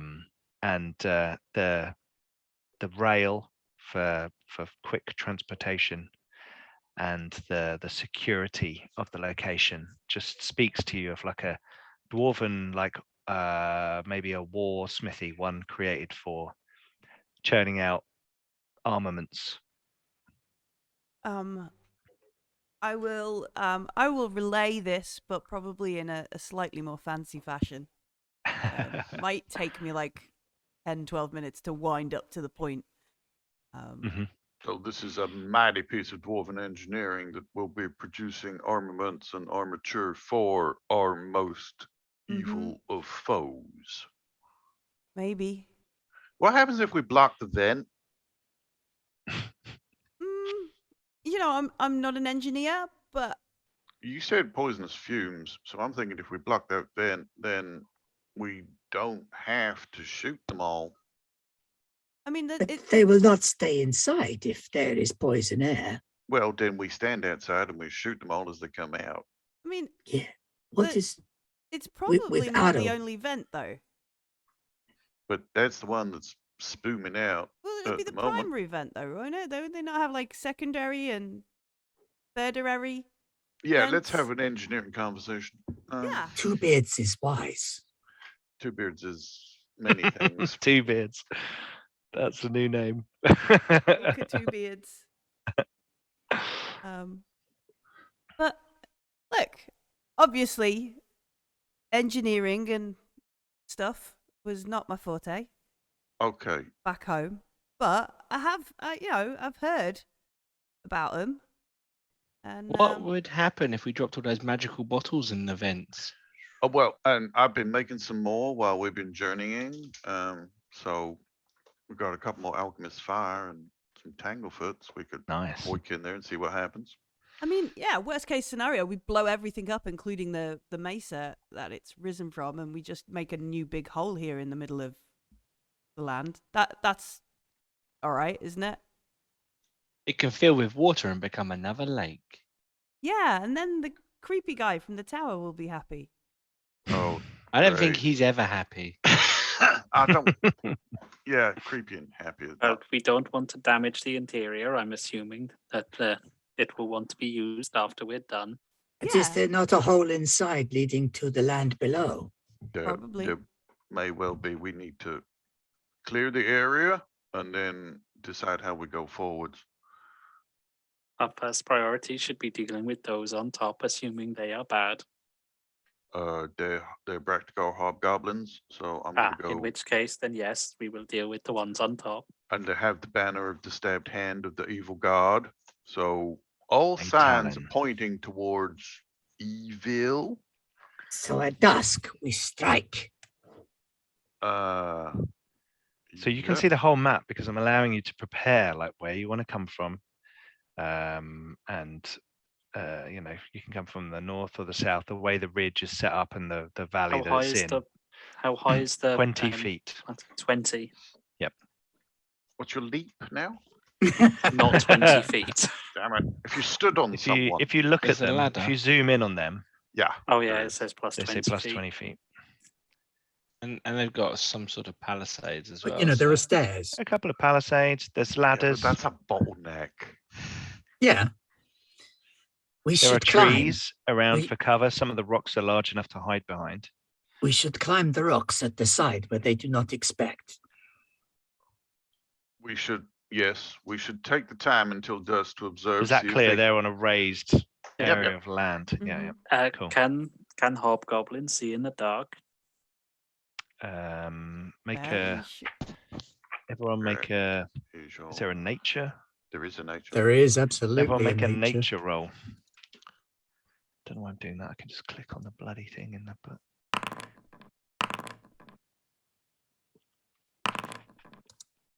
Lot of 16s happening. 21. Ah! Oh, Crow, you know that these bastards can see in the dark. Yes, they see well in the day, and at night they see well also. So But there dusk- is time between day and night. There is an hour of magic when maybe we can strike, when I- we have the light to see, but their eyes have not switched. pardon me, boy, but I think Kial here is talking out of his tail. It sounds to me like we would be better off attacking in daylight. As We you would be- wish. Some of us would be disadvantaged attacking in the dark. Small we- giant man is the king for the chief, yes? We Mm. defer to his pointy fork. Ah, the fork of small giant is the symbol of the chief. I see. That's how that works. Can we at least spend a little time seeing if they have any established patrol patterns that we can then disrupt? Yeah, I it think seems that is a that sensible idea. they kind of rotate around the top. Mm-hmm. So they're kind of keeping an eye out. They rotate around the top. The four that aren't behind palisades are more mobile, sort of moving around. The ones behind palisades are staying there for a little while. Then they swap with another palisade, and the four palisades kind of swap. And then the other four guys are kind of moving around. Sometimes they go inside. Okay. And occasionally there's less of them. But But 20 years, man, how you long have are you a gonna bow, watch them for? yes? I You can have- shoot with your bow. I can He's called shoot. Clip. Yeah, also I have a name. Ah! How It long are you calls going to for watch them Clip. for? No, it is his name. He's called Clip and Name Gi- is Clip. Clip, Yes. My name Einar, is- LaRue, Rasilka. Those are our names. Yes. We will work on this. How many of us have ranged weapons? I have a crossbow. I have magic. So we're going to need to get up one of those ladders. So I would suggest that us ranged folk, especially the sniper duo, high five, we position ourselves such that we have sight of goblins either side of that ladder, and we take them down. It's going to be loud, so you're going to have to be fast. Yes, and I will climb. Now I'm not a tactical person because, You're a fox. well, I mean that probably does now. There are tactical fox people, but The fox. but would it be wise that if the shooting was to be here, and she points to like the first ladder, Mm-hmm. that people attack from here and points to the second ladder because everyone. We've drawn it in the dirt at this Yeah, point. yeah, we've probably put some like bricks up and whatnot. There's Because been then a 20-minute conversation explaining to our barbarian friend about how it's just a representation. It's a representation. It's not the real thing. We're not now giants staring at it from. We're not. I apologise. It's not to scale. I apologise for the crudity of the model. It's not to scale. Yeah. And then Rue's like, but maybe we the people who run in this one, because they'll be drawing attention to this one where we're doing the shooting and the zapping with the powers, and then they can almost sneak in the back and then start stabbing them. They will. If you are shooting and you are shooting and you are shooting, then the them who is attack is only me and small giant Einar. And that's, from my experience, that's more than enough. Yeah, that tends to work quite well. Many goblins die on that giant fork. Then we will be warriors together. Well, it is my honor to spill blood with you. Okay. I appreciate the sentiment, little lizard. So you're going to attack them during the day, and what we can do is in downtime between now and next episode, you guys can have a think as well about the scenario and what you might want to do. What we will do very quickly before we go. Sorry? Survive. Survive. Well, remember, you're level 2 now, and these guys are still crappy level 1 creatures. So we'll see. Right, but what we need to do is do the 2 crafting rolls for our friends down in the Shattered District just before we go, so we can see if you complete one of the tasks before the end of the evening. Shall I keep rolling for crafting? Yeah. May as well. You've got Makes the sense. numbers. Thank you. Oh, critical! They do it on the first Boom. day. So they. On a side note, Aldi, and keep doing that. Yeah. I get the feeling Pressure. it's like, lads, it's Friday. If we finish this up, we can all sit down and have a couple of beers. We can go fishing. So what do they do for the second day? I built a little jetty and a fridge. Fridge. Yeah, can they make a start on like tarting the place up a bit? I don't know. Yeah, Oh, sure. Genuinely. What was the other one? Like expanding the capacity, as in Capacity. Yeah. Site Building capacity increases by buildings. 5. Yes. can they make a start on that? They can do.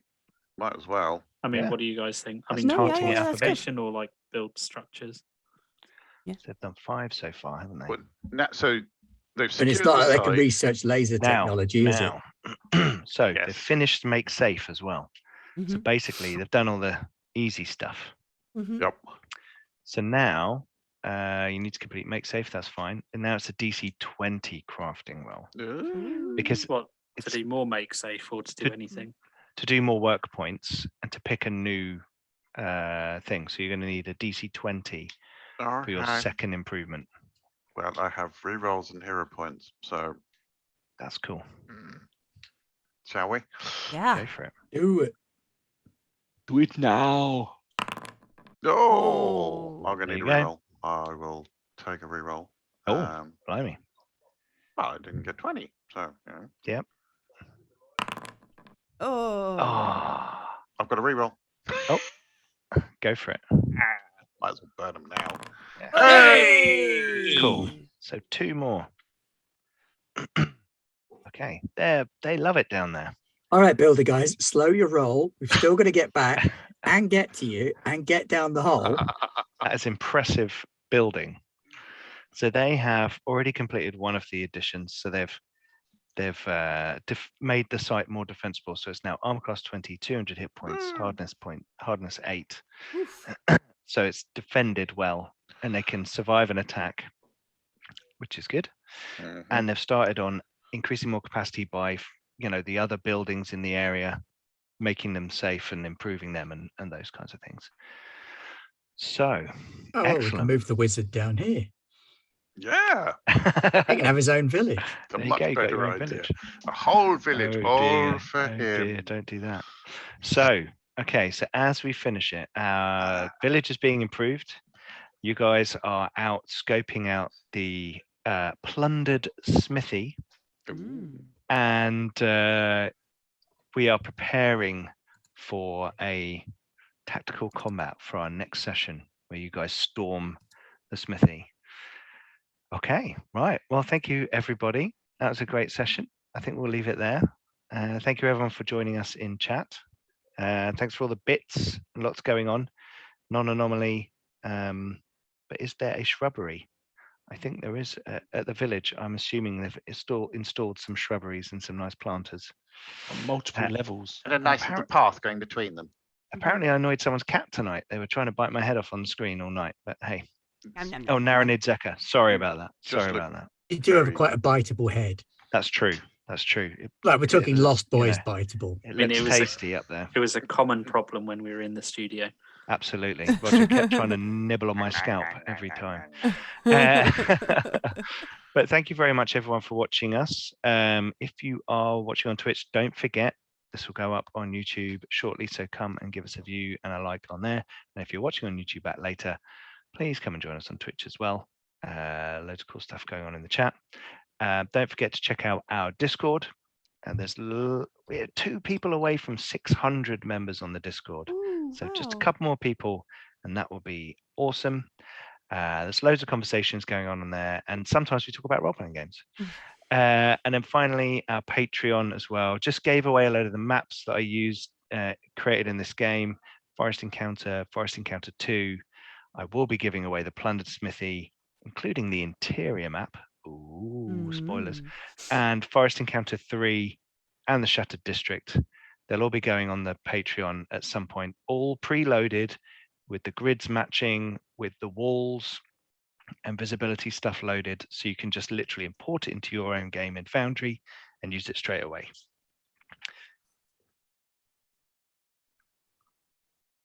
What's going on the rest of the week, Millie? I still don't know. Ben, help me. On the day of Wotan, we have got Lewis, who is starting his Roman game, which Lex is called Arcana. Lex Arcana. Yes. So that's going to be on Wednesday. On Thursday, we've got Dune Session 1 of Siege Abacat. Spice must flow. The Spice Must Flow. And Achtung Cthulhu in North America is happening on Thursday as well. On Friday, we've got another Monster of the Week, part of the Anderson verse, the Point Trail, depending on what you want to call it. This week, it's me stepping in to run that. So I'm going to be doing something. I haven't decided yet whether it's going to be Hollow Point, Arkansas, or the Chorus of Chaos. So come along and give us a shout on Discord and tell me what you think.